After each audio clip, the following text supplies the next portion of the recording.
Bonjour chers auditeurs, chers lecteurs de Nexus et bienvenue pour cette troisième émission de Nexus refait le mag. Nous allons vous présenter le numéro 164 de mai-juin 2026. Actuellement, vous avez le numéro 163 en kiosque, qui n'y sera plus au moment où cette émission paraîtra, mais que vous pourrez vous procurer sur notre site nexus.fr. Aujourd'hui, j'ai le plaisir d'être à nouveau avec Sylvie Gaujard, rédactrice en chef du magazine. Bonjour Sylvie. Bonjour Estelle. Alors cette fois, nous sommes en studio et pas en visio comme pour Mm. la deuxième version. Et c'est quand même beaucoup plus sympa de pouvoir Se toucher. toucher, se regarder droit dans les yeux et de vous présenter le prochain magazine. Le premier invité que nous allons avoir, c'est Sylvie. Fabien Moine. Fabien Moine qui va nous parler de l'article à la une du magazine, le... Le jeûne. Fabien, bienvenue à toi. Eh ben merci, bonjour à vous. Alors on met le casque parce que sinon on ne t'entend pas. Alors Fabien, le sujet à la une du magazine. Oui, alors d'abord, on va présenter Fabien, parce que je pense que les personnes qui lisent Nexus le connaissent bien. Mais on va quand même rappeler que tu es praticien en naturopathie. Mm. Tu es aussi éditeur. Tu as créé les éditions Exuvie. Tu es réalisateur, auteur, formateur aussi. Est-ce qu'il y a besoin de compléter, Fabien ? Très rapidement, dire que je suis naturopathe, mais d'aspiration hygiéniste, qui est une branche, à part et puis, également accompagnateur de jeûne, puisque j'ai accompagné plus de 1000 jeûneurs, ce qui est l'objet Ah oui. de l'échange et puis que je forme également des accompagnateurs de jeûne, tout comme je forme, des naturopathes dans cette école où j'y enseigne depuis une dizaine d'années. Alors pourquoi avoir choisi ce sujet d'ailleurs, le jeûne ? En fait, on en parle de plus en plus du jeûne et on ne sait pas forcément de quoi il retourne, comment s'y prendre, quels sont les risques, quels sont les avantages, qu'est-ce qui se passe vraiment dans notre corps et dans notre esprit quand on jeûne. Donc on a eu envie de faire une mise au point sur cette pratique. Et c'est pour ça que le journaliste qui s'est chargé de cet article, qui s'appelle Philippe Donès, s'est tourné vers des praticiens en médecine chinoise. Il nous parle évidemment d'autres approches comme l'Ayurveda, etc. Il a contacté aussi évidemment des scientifiques. Et Fabien Moine, puisque Fabien Moine est quand même un expert de la question. Fabien, toi, depuis combien de temps tu pratiques le jeûne ? Et qu'est-ce qui a été ton déclic pour que tu commences ? J'ai commencé à jeûner en 2007. C'était à la suite d'un souci de santé. Je m'étais blessé lors d'une randonnée en Finlande, à la frontière russe, et j'étais avec une personne qui m'a dit: «Le mieux pour, accélérer la cicatrisation de ton tendon, ça va pas te faire plaisir, mais c'est de jeûner, parce que c'est une chose qui est intéressante».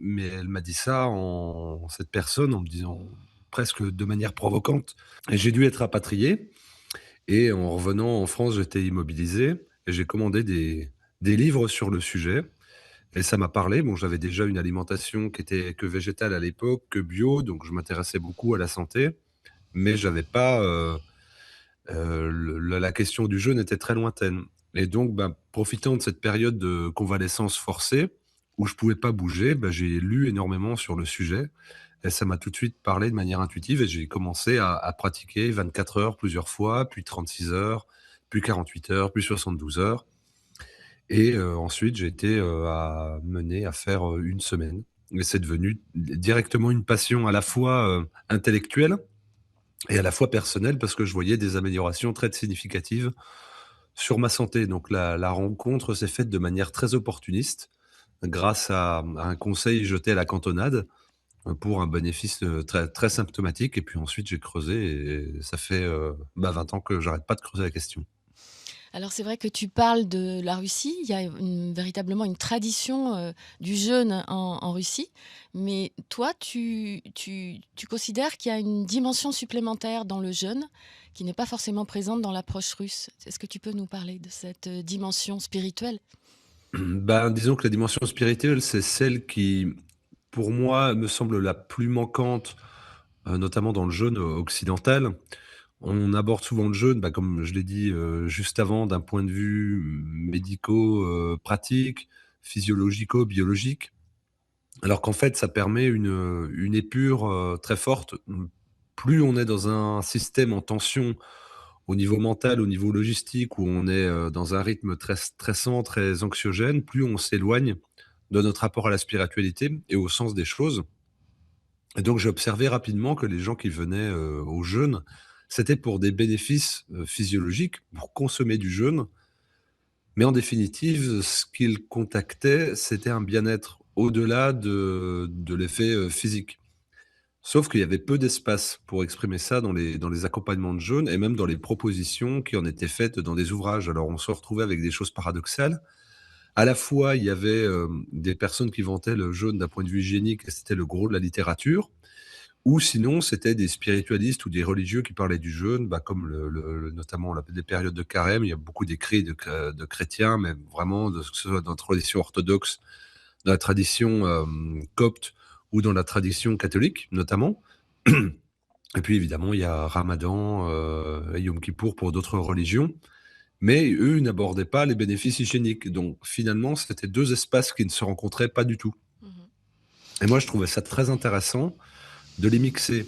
Parce qu'on Mmh. se rend compte que la majorité des mots modernes viennent d'une perte de sens dans l'existence et on va se noyer dans le divertissement, dans l'alcool, dans le consumérisme, dans la mauvaise alimentation, dans le grignotage, qui vont créer des troubles physiologiques certains, mais la cause fondamentale profonde du déséquilibre qui amène ces personnes à avoir des addictions ou des disharmonies au niveau de leur hygiène de vie, c'est d'un point de vue du sens sur l'existence.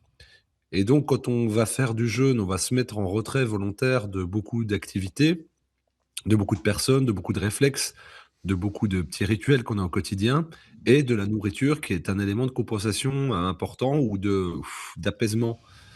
On va dire presque, bah oui, comme une drogue en fait, que ce soit du sucre ou même le remplissage, le gavage, Mmh. on va dire du soir pour éviter à Mmh. penser à ce qui a pas été agréable dans la journée. Mmh. Et donc, j'essaye, depuis une quinzaine d'années de mettre cette dimension-là au cœur d'une pratique qui est popularisée essentiellement pour ses effets scientifiques et on se bat entre scientifiques pour dire: «Oui, il y a un effet, bah, là non, c'est minoré, là il y a un biais, machin», mais je dirais presque qu'on s'en moque. Si on choisit de déporter son regard sur quelque chose qui n'est pas quantifiable, mais pour autant qui peut être objectivable quant au bien-être, qu'il apporte et à l'aspect de transformation qu'il peut créer. Et donc la personne quand elle va revenir dans le monde ordinaire, parce que le jeûne est un espace non ordinaire de l'existence, parce qu'on ne peut pas se priver de nourriture, très longtemps, et bien qu'il y ait une transformation suffisamment importante pour que l'ensemble, de ce qui façonne le quotidien d'un individu puisse être transformé, s'il a pu contacter les causes profondes de ce qui était douloureux à faire sens dans son existence. Quelle est la particularité de l'article? Quel angle vous avez choisi? Et qu'est-ce qui fait la différence avec d'autres articles précédents? Justement, on explore cette dimension spirituelle, du jeûne. On se questionne aussi sur, et là peut-être Fabien, tu vas pouvoir nous répondre, pourquoi il existe si peu d'études scientifiques sur le jeûne? Alors il y a très peu d'études scientifiques, d'une part parce que ça rapporte pas grand-chose. Faut savoir on va pas pouvoir breveter la molécule eau, en tout cas pas encore et pas pour ces raisons-là. Donc, qui va être assez stupide dans un monde, marchand où il doit y avoir un rendement, pour, valider des études où, il y aura pas de brevet? On va pas breveter, on va tester des molécules, on va faire des études sur des molécules, sur des systèmes de nutrition à partir desquels on va pouvoir faire des régimes, donc promouvoir des cliniques, promouvoir des livres, promouvoir des formations, promouvoir des enseignements. Mmh. Mais là, pour le jeune, c'est bien difficile. Alors, il faudrait qu'il y ait des financements publics, mais on sait qu'il y a une grande difficulté à avoir de la liberté de recherche quand on est le public, parce qu'il y a une insertion des lobbies privés qui est extrêmement puissante et violente. Donc ça, c'est la première raison. Et la deuxième raison, c'est qu'on peut pas faire du double aveugle.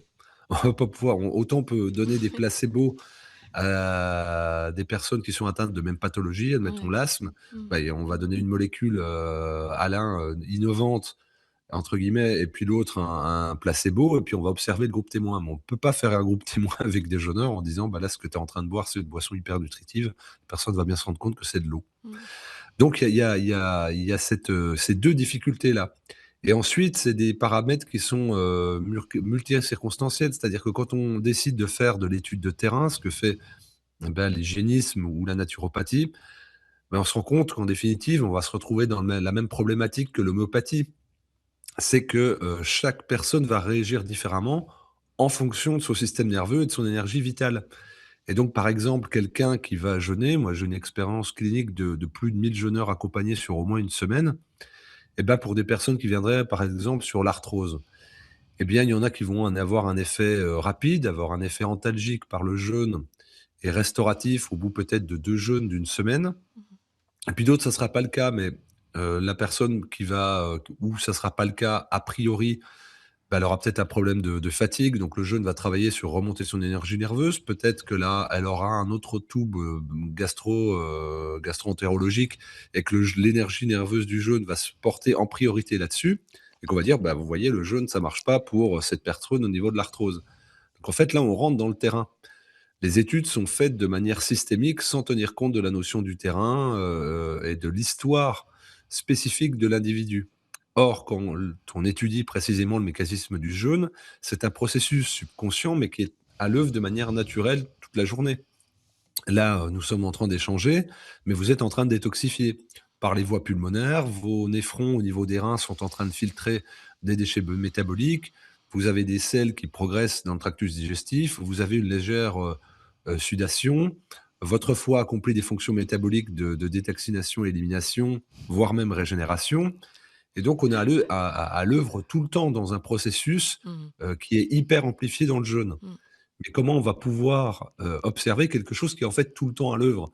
C'est comme si on disait: «Est-ce que c'est faire une étude sur le sommeil?» Bah, est-ce que 2 personnes qui vont se coucher avec un mal de tête vont se réveiller avec un mal de tête très différent? Et donc il y en a qui vont se réveiller sans mal de tête. Mmh. On va dire: «Bah, voilà, le travail nocturne de régénération et d'apaisement du corps a fait son effet chez l'un et pas chez l'autre». Mais oui, mais en fait, il y avait des terrains très complexes et très différents avec des strates différentes. Donc on essaie de donner un algorithme collectif à quelque chose qui ne peut, être observable que dans le particularisme. Évidemment. Mmh. Donc voilà les 3 vraies Mmh. difficultés Mmh. et c'est ça qui est un peu dommageable, c'est qu'on va rarement, questionner les accompagnateurs de jeunes. Or, Mmh. ce sont eux qui ont la qualité de l'expérience clinique et ce qu'on oublie, c'est qu'il y a 2 types de recherche. Il y a la recherche clinique et la recherche fondamentale et pour le jeune, on ne s'intéresse absolument pas à la recherche clinique. Or, c'est là Mmh. que se trouve la vérité, mais ça Mmh. rentre pas Mmh. dans le Mmh. modèle Mmh. Mmh. scientifico-scientifique qui se base sur, la répétition et le proving et ce qu'on appelle l'experience based medicine Oui, et c'est sauf ça. qu'on peut pas le faire avec le jeune. Eh bien, merci, Fabien, pour toutes ces informations. Avant qu'on se quitte, j'aimerais, vraiment, signaler le film que tu as réalisé, Le jeune à la croisée des chemins. D'abord, c'est un film magnifique, très, très agréable à regarder et en plus, on a toutes les dimensions du jeûne. Il est sorti en salle en 2018. Le but, c'était de faire un des ciné-débat et maintenant il est disponible en streaming et DVD. D'accord. Bah, pour en savoir plus, donc vous pourrez lire l'article, de Nexus. Comment il s'appelle cet article? Parce que c'est vrai que moi, je n'ai même pas Il lu s'appelle le Le magazine. jeune mirage ou panacée? Point d'interrogation. Bonne question. Merci Fabien. Nous allons maintenant accueillir Emmanuel Husnet, qui est auteur, qui Bonjour. est explorateur, qui est comme beaucoup de gens dans Nexus, très, comment dire? Atypique? Atypique, multidimensionnel, hein. C'est le premier article qu'il écrit pour nous. Ah oui, Emmanuel Husnet, je l'ai rencontré grâce à toi, puisque tu m'as parlé de lui, tu m'as parlé de sa qualité d'écriture, de son parcours complètement atypique. Bon, il va nous en parler un petit peu, j'espère. Et donc, c'est la première fois qu'on collabore, mais pas la dernière. Bienvenue Emmanuel. Merci pour votre invitation, Sylvie, Bonjour Estelle, Emmanuel. ravi de vous retrouver. Emmanuel, alors nous avons peu de temps, hein, mais quand même, est-ce qu'il serait possible, très brièvement, de nous résumer ton parcours et de nous expliquer comment il a pu mener au sujet évoqué dans le magazine? Ah, parce que c'est un sujet bien particulier, on va te laisser même le présenter. J'ai pas envie de le dire moi-même parce que c'est assez original, hein? Oui, alors, disons que tout a commencé pour moi au moment de l'adolescence. Je me sentais totalement en décalage par rapport au monde. Tout me semblait faux, d'une certaine façon, et je n'ai pas voulu suivre, les indications qu'on me donnait en termes d'études parce que c'était justement ça manquait de vérité. Je me sentais très proche de la nature, surtout, et j'ai décidé d'aller vers la nature et d'aller là où il était le plus au bout du monde possible, le plus extrême possible, dans les régions polaires. Et donc j'ai commencé à travailler là-bas, dans l'Arctique, en étant guide pour des voyages d'aventure. Puis après, j'ai monté mes propres expéditions, toujours avec ce recul, je dirais, d'une certaine façon, sur le monde. Et petit à petit, j'ai approfondi différents sujets, des sujets historiques, je dirais psychologiques, sur la nature de la société, sur la vérité, sur un tas de thématiques, jusqu'au jour où le décès d'une personne qui m'était très, très, très proche euh, m'a forcé, je dirais, m'a poussé vers des dimensions plutôt métaphysiques. Et c'est à cette occasion, c'est une personne que j'ai rencontrée suite à cela qui m'a évoqué la personnalité de Maria Valtorta, ce qui a attiré ma curiosité, parce que c'est la Maria Valtorta, c'est l'histoire de Jésus-Christ, racontée par une personne qui déclare avoir vu les scènes de sa vie tout le long de ses 3 années de vie publique. Donc c'est assez, dit comme ça, c'est assez surréaliste, même fantaisiste.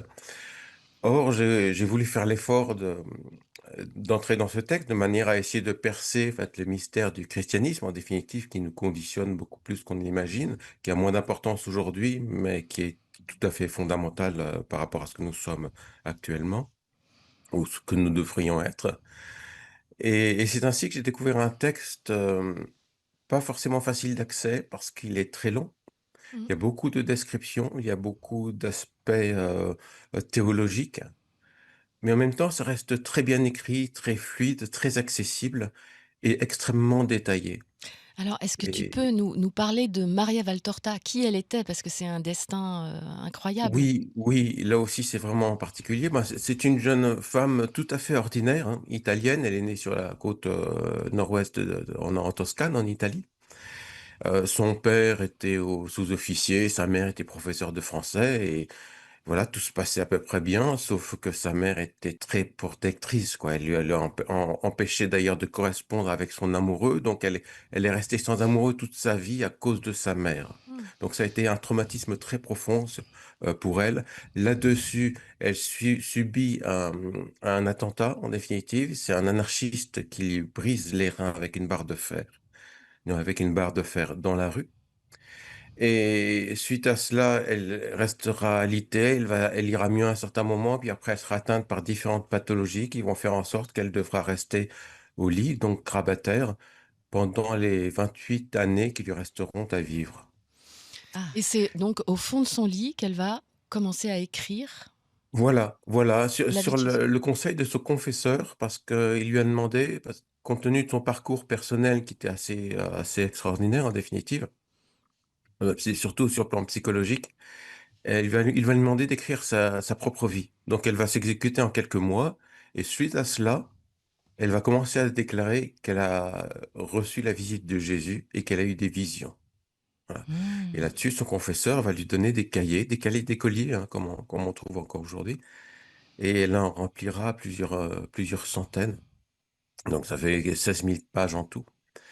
Et de façon quasiment continue, elle va écrire sur 4 ans l'équivalent en quantité À la recherche du temps perdu de Proust. Et alors Alors, oui, oui. pardon. Non, ce que je voulais dire, c'est que c'est quasiment un reportage, hein, c'est-à-dire que c'est pas du tout romancé. Mhm. Elle donne des informations qui n que ne qu'elle n'est évidemment pas censée avoir, mais surtout que même des archéologues ensuite, des scientifiques vont découvrir. Le mystère Valtorta, c'est que ça peut sembler romancé, ça ressemble à un roman, mais en vérité, il y a beaucoup de détails montrent que ça n'en est pas dans la seule construction du texte. Parce que effectivement, dans ce qu'elle écrit, on retrouve beaucoup de détails, donc un certain nombre de lieux dont elle va préciser l'emplacement, qu'elle va décrire et qu'on a découvert ultérieurement, en particulier à partir des années 1970-80, parce que c'est à partir de là que les fouilles se sont approfondies, Mmh. en particulier le village de Bethsaïde, qui est cité de nombreuses fois dans les évangiles. Et, et surtout, ce qui est assez étonnant, c'est qu'elle va recevoir plus de 700 visions Mmh. et les séquences ne lui sont pas présentées de manière chronologique. C'est pas le premier le moment où il quitte Nazareth, où il quitte sa mère, va venir après, va lui apparaître après les épisodes de la crucifixion, par exemple. Mmh. Et l'enfance de Jésus, c'est pareil. L'enfance de Jésus, on va la voir éparpillée au cours de ces 4 années d'écriture. Mmh. Ce qui explique une caractéristique assez intéressante dans le style, moi qui m'a beaucoup accroché parce que comme je voyageais de façon, j'avais un rapport à la géographie vraiment particulier, c'est elle se trouve dans une scène, elle se sent d'une certaine façon dans l'obligation de la décrire pour comprendre elle-même où elle se trouve et à quel moment de l'année ça se passe. Alors, lorsqu'il marche dans la campagne, par exemple à proximité du lac de Tibériade, ce qui est assez fréquent, ou le long de la côte méditerranéenne, elle va observer les détails des arbres, par exemple, s'il y a des fruits, s'il y a des fleurs. Ce qui est typique, c'est les champs de blé, qui, en fonction du niveau de la verdure, elle va savoir si on est plutôt au mois de février ou au mois de mars, en fonction de la lumière du soleil. Il y a les phases de la lune aussi, ce qui est assez impressionnant dans ce caractère-là. Et, et, un- et beaucoup d'éléments vont lui permettre de description, vont lui permettre elle-même de s'y situer, comme quoi elle ne sait pas où elle atterrit. On a l'impression vraiment qu'elle n'a rien préparé, qu'elle ne sait pas à l'avance ce qui va se passer. Les dialogues arrivent de cette façon, elle les entend, elle a le temps de les écrire. Mmh. Mais généralement, souvent, surtout lorsqu'ils ont une portée philosophique ou théologique, elle ne les comprend pas Mmh. et elle ne se relie jamais. Donc c'est une œuvre complètement, étrange, inexpliquée, qui fait partie de ce qu'on appelle ces livres tombés du ciel, pour lesquels finalement, bah, on va laisser les lecteurs découvrir, les Mmh. hypothèses qu'on peut, heu, proposer, pour expliquer un tel ouvrage. Il faut dire quand même que, je ne sais pas si on l'a dit, qu'il y a plus de 5000 pages, que ça représente 10 volumes.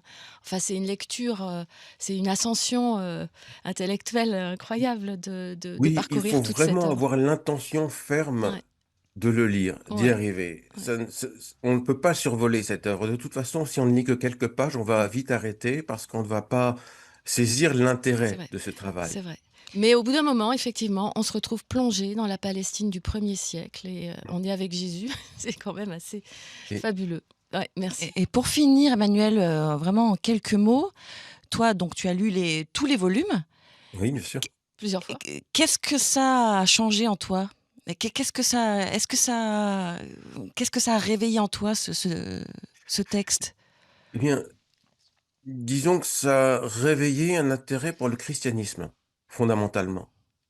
Parce que des textes vieux, effectivement, de 2000 ans, qui sont les évangiles, au-delà desquels, vous savez, après l'Apocalypse, il n'y a plus rien en termes de révélation dans le christianisme, ça montre que, cette, que l'apport de Christ est une réalité encore qui se poursuit à travers le temps. C'est assez difficile de répondre à cette question de toute façon. J'ai, j'ai personnellement été beaucoup plus touché par la lecture de Maria Valtorta que je ne le suis en lisant les évangiles, Mmh. dit simplement. Mmh. Oui. Parce qu'il y a une telle gamme de détails, telle gamme de subtilités qui nous rapprochent à la fois de notre propre quotidien et de ce qu'on ressent intimement. Et les évangélistes, eux, ils racontaient la vie de Jésus, ils n'avaient pas le temps d'entrer dans tous ces détails. Mmh. Et le fait d'être plongé dans cet espace et de saisir la logique, mais aussi bien la sociologie que l'histoire, je parlais de la géographie, la topographie, l'architecture, fait en sorte qu'on a l'impression d'avoir acquis une connaissance assez inégalable, une connaissance de la Palestine du 1er siècle Mmh. qui n'aurait pas d'équivalent, donc on ne pourrait pas trouver ailleurs dans un autre livre. Mmh. Et voilà. Mais merci Emmanuel. Tu avais écrit sur, tes expéditions polaires, hein, c'est avec une écriture très poétique. J'invite, les lecteurs vraiment à découvrir les livres d'Emmanuel aussi parce que vraiment, Mmh. quand on le lit, ça masse le cœur. Mmh. Mhm. Ça réveille, je sais pas, l'âme. On se sent transporté, vraiment, je me souviens quand j'avais lu ton livre, ça m'avait vraiment touchée. Le titre? Mhm. Alors je me souviens Merci. plus du titre parce que c'était il y a quelques années, tu peux le dire Emmanuel? S'appelait le Nouveau Monde, regard sur la disparition des banquises et sur le sens des choses. Ouais. Bravo. Voilà, et quelques essais, quelques... Mmh.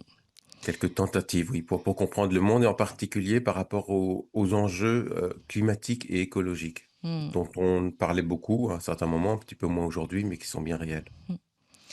Eh bien, peut-être qu'on fera un entretien tous les 2 pour, sur ton parcours, ça pourrait être très Avec intéressant. plaisir. À bientôt Emmanuel. Merci Emmanuel. À Merci. À bientôt bientôt. Sylvie, à bientôt À Estelle. bientôt. Nous allons maintenant faire intervenir vraiment j'avais hâte parce que c'est vraiment les questions que j'ai à te poser et les réponses que tu vas donner sont, à mon avis, majeures. Tu écris une chronique, sur la souveraineté dans notre magazine depuis, quelque temps, Céline en fanfare et cette fois, d'ailleurs, de quoi va nous parler Céline? Elle va nous parler de la manière, de construire des collectifs pérennes. Ah, vaste question Mmh. Céline. Mmh mh. Vaste question. Bonjour tout le monde. Bonjour Et oui, Céline. en Bonjour. effet, c'est quelque chose de primordial parce que c'est ce qui nous permet d'avancer ensemble. On parle beaucoup d'émancipation individuelle, de souveraineté individuelle, d'être capable d'avoir une posture, ça c'est bien, mais la posture intérieure, est aussi utile pour, agir avec les autres et pour faire avancer le bien commun, on va dire. Donc oui, c'est vraiment, très intéressant comme sujet et voilà, j'espère que ça va apporter, énormément, aux gens qui, auront l'opportunité de lire, quoi. Alors, tu donnes 10 conseils. Dans ces 10 conseils, lequel te paraît le plus important? C'est difficile de choisir. C'est difficile de choisir. Pour moi, ils sont tous importants dans le sens où ils ont tous, quelque chose à apporter, hem, en fait, ils sont complémentaires les uns des autres. Ils sont complémentaires, on est dans un système où grosso modo, si on ne fait pas l'un mais qu'on fait l'autre, on risque d'avoir un manque quelque part. Le manque de communication, le manque Voilà. d'écoute de l'autre, de respect de chacun, d'accueillir les émotions de chacun, Mmh. d'accepter que dans un groupe, il y a des moments où on est plus en forme que d'autres, Mmh. et qu'il y a des gens qui peuvent avoir des réactions des fois émotionnelles, hem, qui sont dépendantes de leur situation actuelle, en fait, qui sont dépendantes de cette situation-là. Mmh. Et donc, du coup, c'est important d'accepter le fait que pour agir ensemble, il faut accueillir les gens comme ils sont à l'instant T, et accueillir aussi le fait que pour avancer, on puisse se mettre en retrait temporairement, le temps de gérer ses propres émotions. Donc, c'est Mmh. vraiment enfin, j'ai du mal à choisir en fait un point qui me paraisse plus important. Je ne sais pas s'il y en a un qui vous a plus marqué que d'autres, vous pouvez toujours Moi, me le j'aime demander. bien l'idée que tu rappelles qu'il faut prendre soin donc de l'état émotionnel des membres. C'est important, J'aime oui, bien aussi que tu dises: «Il faut penser à l'humain avant de faire». Parce que moi, ce c'est que je ça. constate souvent dans les réunions, dans différents collectifs, c'est qu'on se précipite sur le sujet, on se précipite sur l'ordre du jour, Mmh. mais on oublie qu'on est des êtres, qui vont, interagir pendant 1 heure, 2 heures et moi, je pense que c'est important de se syntoniser. C'est pour ça que je trouve que l'exercice de la météo, par exemple, est vraiment, indispensable parce que quelqu'un qui a passé une mauvaise nuit, quelqu'un qui a on peut être dans des états émotionnels, si on les prend pas en compte, pour la tenue des échanges et ben, on va passer vraiment à côté de quelque chose donc j'aime bien que tu insistes là-dessus. Tu parles de la CNV, bien sûr. Oui, la communication violente, ouais, tout Mmh. à fait et en fait, c'est important ce que tu dis. Tu vois, le simple truc de la météo, faire un tour de météo au départ, Mmh. ça permet déjà de voir, si tout le monde parle en toute sincérité, ça permet déjà d'avoir une idée de l'état d'esprit dans lequel sont les gens. Si quelqu'un est préoccupé par quelque chose, forcément, ça va se ressentir sur sa manière d'agir le jour même, sur sa productivité, sur sa réaction aux autres et donc du coup, c'est important de le savoir avant. Le fait de le savoir avant, on est déjà beaucoup plus dans l'empathie Mmh. vis-à-vis de ses propres potentielles réactions derrière. Mmh. Donc, c'est des petites astuces toutes bêtes qu'on peut mettre en place.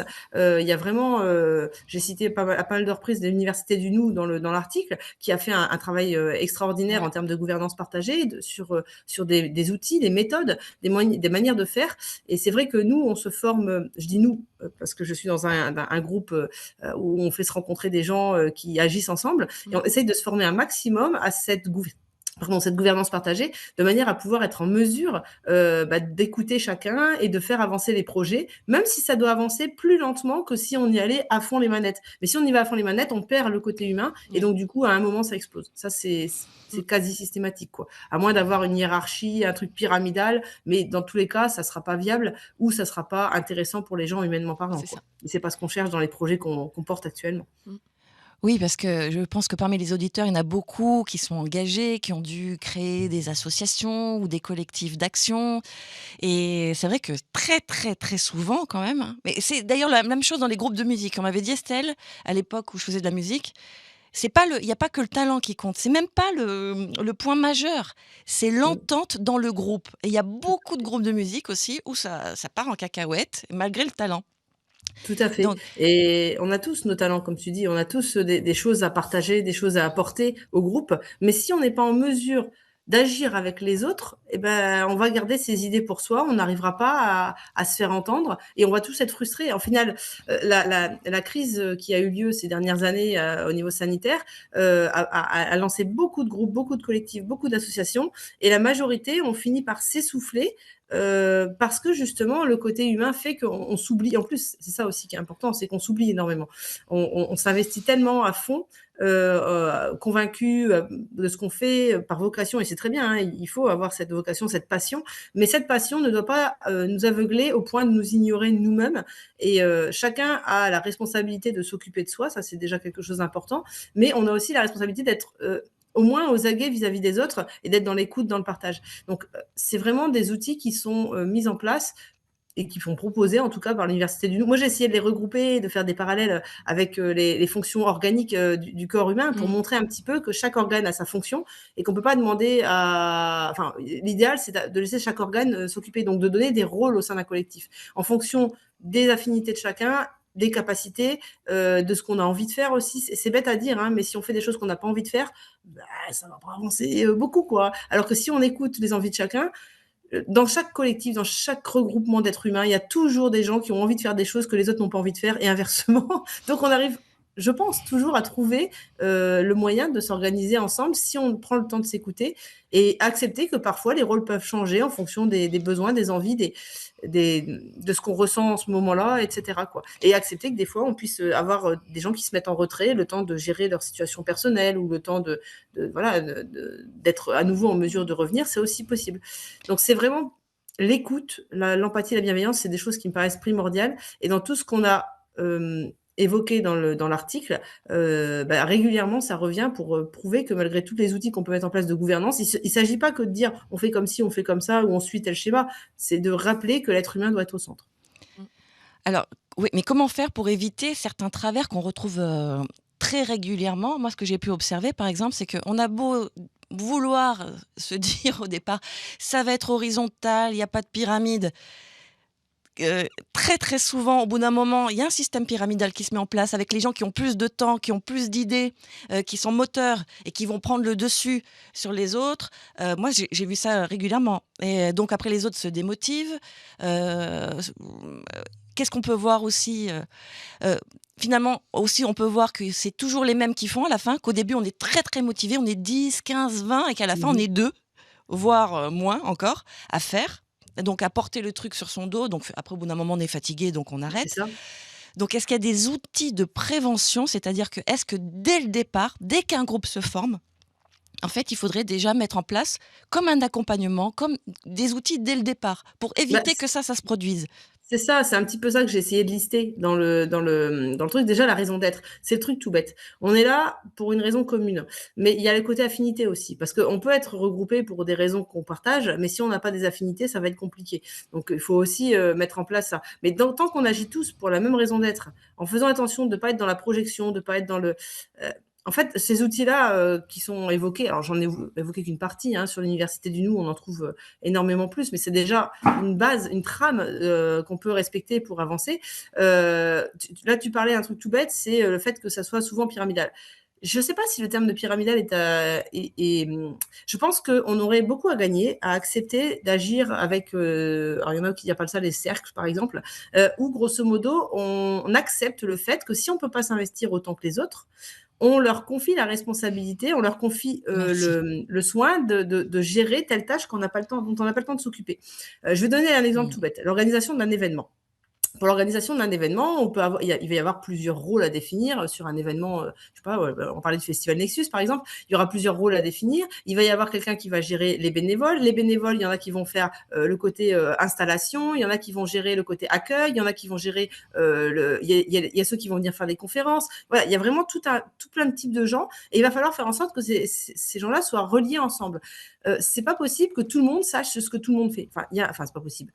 Bon, je veux Mmh. bien qu'on soit doué, mais il y a un moment, voilà, on va pas pouvoir Ouais. s'intéresser à tout le monde, on va se focaliser sur notre tâche, mais par contre, il faut des coordinateurs. Et les coordinateurs, ils ont un rôle important et notamment un rôle de facilitation aussi. Il faut qu'ils soient en mesure d'entendre les gens, d'entendre les besoins, Mmh. euh, recueillir les besoins et les attentes des gens, c'est très important parce que ça permet de trouver des solutions et de montrer qu'on les a entendus aussi. Ça, c'est extrêmement important. On peut très bien ne pas toujours répondre à tous les besoins de tout le monde parce que bah, des fois c'est pas possible matériellement parlant ou juste voilà on n'est pas dans la capacité de le faire. Par contre le fait d'avoir été entendu dire ok j'ai compris que toi tu as besoin de ça, on peut pas t'apporter ça, qu'est-ce que tu aimerais qu'on fasse à la place ou comment tu verrais les choses, le fait de l'impliquer pour qu'il s'implique dans la solution ou tout simplement on a pensé à ça, qu'est-ce que tu en penses, c'est une manière d'impliquer les gens. Si on se sent pas impliqué, si on a l'impression qu'on Mmh. nous impose des choses, et bah, évidemment, au bout d'un moment, on finit par lâcher, et comme tu dis, on se retrouve beaucoup moins nombreux à agir, parce que c'est toujours les mêmes qui décident pour tout le monde de comment ça doit se faire. Oui. Alors que là, la prise en considération de chacun, elle est importante. Je sais pas si je suis claire dans ce que je dis, mais voilà, Si, grosso si, tout à modo, fait. Si, si. c'est vraiment une posture où on n'oublie pas que quand on agit en groupe, on doit prendre en considération le groupe et donc les autres. Ça peut paraître pas grand-chose, mais juste une personne.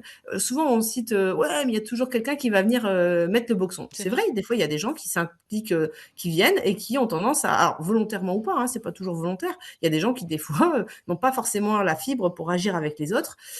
Dans un groupe qui est bien régulé, qui est capable de s'entendre et qui est capable de s'écouter mutuellement, ces individus-là, en général, ils ne resteront pas. Ça va s'autoréguler tout seul. Parce que des Mmh. individus qui viennent mettre le souk, d'une manière ou d'une autre, ils ne trouveront pas leur place dans un groupe qui est soudé et qui s'écoute. Je parle en connaissance de cause. On a eu récemment dans un groupe qui m'est cher, le départ de quelqu'un qu'on apprécie bien, hein, il est très, très sympathique, mais qui malheureusement n'arrivait pas à trouver sa place dans le groupe et qui, par son comportement, pouvait peut-être en agacer d'autres. Je dis peut-être parce que je ne peux pas parler à la place de tout le monde, mais Mmh. voilà, il y a eu en tout cas des gens qui peut-être n'ont pas apprécié ces manières d'intervenir alors que c'est quelqu'un de très sympathique, hein, et c'était jamais à mauvaise intention. Mais du coup, à un moment, il n'a pas réussi à s'intégrer dans le groupe et de lui-même, il est parti. Ça s'est autorégulé. Pour autant, il restera des liens, on restera, mais en tout cas, dans les activités qu'on avait en commun, cette personne-là n'est pas restée. Et c'est pas forcément ni un mal pour lui, ni un mal pour nous. Un mal pour lui, non, parce que de toute façon, il n'arrivait pas à trouver sa place dans le fonctionnement. Et pour le reste du groupe, c'est pas un mal dans le sens où, bah, de toute façon, on n'arrivait pas à agir et à interagir avec. Donc, je pense que on n'a pas besoin de se forcer à agir avec les gens si on n'a pas envie. Par contre, trouver au moins la possibilité que chacun trouve sa place, le laisser s'exprimer. Et si jamais ça colle vraiment pas, c'est qu'on n'est peut-être pas fait pour être dans ce groupe-là et qu'on peut Mmh. agir dans d'autres groupes. Oui, Ça manque pas les groupes, les associations, les c'est sûr. collectifs. Je pense que voilà. Ouais. Et si on est dans l'écoute, dans la bienveillance et qu'on a envie d'agir avec les autres, d'une manière ou d'une autre, on finit toujours par trouver sa place avec les autres. Alors Tant là qu'on a des gens qui nous écoutent. alors là, on parle des groupes, entre guillemets «librement choisis», les associations, les collectifs, mais après il y a d'autres types de groupes, par exemple des équipes municipales. Tu t'engages pour 6 ans, c'est pas le même schéma, mais on va pas avoir le temps de développer maintenant. En C'est tout sûr. cas, Céline, donc si les gens ont envie, par exemple, d'en savoir plus, donc ils peuvent lire l'article Nexus, bien sûr, mais Mhm. est-ce que toi, avec l'université du Nou, vous proposez des formations, des tutos, quelque chose? Est-ce que vous faites des interventions? Si, par exemple, moi, je te disais: «Viens intervenir, dans mon village, pour un groupe en particulier, ou pour un atelier», tu pourrais? Comment ça se passe? Juste en quelques Alors, mots? je précise juste que je ne fais pas partie de l'université du Nou. Moi, je me sers de leurs outils parce qu'on me les a on m'a présenté leurs outils et j'ai beaucoup appris grâce à ce qu'ils proposent sur leur site. Donc Mmh. je peux pas dire comment ils fonctionnent. Je pense qu'à mon avis, ça vaut le coup de les contacter. Après, voilà, moi, je connais des gens qui, forment en gouvernance partagée aussi. Donc s'il y a Mmh. besoin, il y a toujours possibilité de contacter, sur l'adresse des enfants phares, hein, contact@lesenfantsphare.fr, et nous, on essaiera de mettre en lien si des gens veulent avoir des formations sur la gouvernance partagée. Ça, j'en connais Mmh. qui agissent, et c'est justement ces personnes-là qui m'ont partagé l'université du Nou. Et après, voilà, il y a toujours moyen de se former, mais l'université du Nou, je pense, sur le site internet, Mmh. propose beaucoup de choses, hein, Mmh. déjà, hein, Mmh. et on trouvera toujours des liens. Ils doivent aussi avoir des facilitateurs, des choses comme ça. Oui. Mais voilà, je suis pas dans leur fonctionnement. C'est pas une organisation avec laquelle je suis en lien direct, contrairement à beaucoup d'autres. Mmh. Pas encore. Peut-être que ça viendra. D'ailleurs, s'ils nous écoutent, je les invite à me contacter avec grand plaisir. Mais voilà, moi, je retiens que leurs outils et leur manière de fonctionner est très, très intéressante, Ouais. mise en application par beaucoup. Et les groupes où je constate que ces outils sont mis en application, en Bon. général, ces groupes ont une durée, une longévité qui est beaucoup plus importante que les autres. Et surtout, un plaisir. C'est vraiment important, le plaisir partagé avec les autres. Parce que pour moi, il faut prendre plaisir à agir avec les autres. Si on y va à contre-cœur et qu'on est toujours en train de bougonner parce que les autres font pas comme on voudrait, Mmh. c'est qu'il y a un problème en fait. On a une démarche qui est trop centrée sur soi et qui n'est pas assez ouverte sur le collectif. Donc toi, vraiment, pardon, en 30 secondes, toi, tu fais partie de groupes comme ça et vous appliquez On ces applique, outils on est en train de se former, oui, tout à fait. et toi, tu fais partie de groupes qui durent depuis longtemps Là, aussi? on est depuis 2022 déjà, donc Ah oui, ça fait comme déjà. ça Tu peux peut-être dire 2 mots un sur ce bon groupe? 2 mots. Ah oui, 2 mots, ouais, 2 mots sur ce groupe. c'est des rencontres synergiques qu'on organise 2 fois par an, avec alors à l'origine, c'était des représentants de collectifs et d'associations, qui se sont majoritairement créés à la faveur du Covid et ça a évolué progressivement avec des gens, tous les gens qui ont envie de s'investir, qu'on rencontre c'est au gré de nos rencontres, en fait, on les invite petit à petit et voilà, quand on a des gens inspirants, on s'invite, on fait connaissance et petit à petit, des projets naissent. D'ailleurs, il y a un événement qui va avoir lieu fin septembre dont on parlera, très bientôt, et dont Nexus sera partenaire aussi, Madia partenaire. Et voilà, il y a beaucoup d'événements qui se font. Et donc, c'est un groupe qui est très hétéroclite avec des gens qui sont experts dans plein de domaines différents sur la souveraineté et qui m'apprennent énormément. Moi, je ne suis pas spécialiste dans tout ça. Par contre, je prends tout ce que j'ai à apprendre et j'essaye de le vulgariser, de le partager à un maximum de monde pour que tout le monde puisse avoir accès à ces connaissances qui me semblent à la fois primordiales et vraiment super intéressantes pour sa souveraineté individuelle et maintenant aussi pour le collectif. Alors moi, je me suis jointe aux dernières rencontres synergiques et vraiment, je recommande, hein. J'ai fait des découvertes, j'ai appris plein de choses, j'ai rencontré des gens merveilleux et j'y retourne d'ailleurs cette année. Oui, ah oui. Et puis Merci Céline. celle qu'on fera au mois de septembre, ça sera une rencontre synergique, mais à vision ouverte un petit peu à d'autres gens qui veulent se joindre à nous et à beaucoup plus de monde. Mais voilà, on en reparlera. Mais merci Céline. Merci Merci à beaucoup vous. pour ta bonne Merci à vous. énergie. Et puis, Ça n'hésitez pas s'il y a des pétille. questions. Merci beaucoup. À bientôt. Au Belle revoir. journée. Nous allons maintenant accueillir Laurence Beneux. Alors Sylvie, est-ce que tu peux nous présenter Laurence et nous dire de quel sujet vous avez parlé dans le magazine? Donc Laurence Beneux est journaliste indépendante, spécialisée sur les questions de police, justice et droits des enfants. Oui. Donc Laurence, tu as écrit plusieurs ouvrages sur ces questions. Oui, donc principalement sur la protection de l'enfance, notamment la pédocriminalité, enfin contre les femmes et les enfants, et contre la criminalité organisée qui s'en prend aux enfants, mais plus généralement les crimes dont les enfants sont victimes. Et par ailleurs, j'ai écrit un autre livre sur la brigade d'intervention, qui est une unité d'élite de la police parisienne. Et là, dernièrement, tu viens de publier Pédocriminalité, l'hypocrisie française. Voilà. À l'écran, voilà, qui est excellent. Je l'ai lu et nous l'avons chroniqué dans le numéro 164. Mais c'est pas le thème dont on va parler aujourd'hui. Exactement. Donc tu as choisi de nous parler de la GPA, mais sous un angle bien particulier, qui est celui de l'enfant. Oui, parce que, en fait, dans toutes les discussions, en fait, beaucoup des débats de la GPA, on parle des adultes, comme c'est quasiment le cas pour tout. Donc, avec d'un côté, donc, la douleur des personnes en manque d'enfants qui peuvent pas en avoir, enfin voilà, et donc, et les revendications, on a le droit de fonder une famille, enfin, d'avoir des enfants avec des gens qui veulent pas forcément adopter. Bon, très bien. D'un autre côté, se heurte à ça le problème d'une marchandisation du corps, et on parle beaucoup de la marchandisation du corps des femmes, qui effectivement est un problème, sans compter qu'il y a des business absolument affreux dans des pays comme l'Inde, des pays en voie de développement, donc où c'est une forme d'esclavagisme, hein, et puis les dangers pour les femmes qui sont multiples, qui sont d'autant plus multiples qu'on tend de plus en plus à recourir aussi aux dons d'ovocytes, c'est-à-dire on n'utilise pas l'ovocyte de la mère porteuse, on utilise un ovocyte qui est implanté, ce qui fait en fait qu'on met en danger la santé de 2 femmes pour le prix d'une. La donneuse d'ovocytes, parce que donner des ovocytes, ce n'est pas rien. La simulation ovarienne, il y a des effets indésirables qui peuvent être très importants, qui peuvent être très handicapants.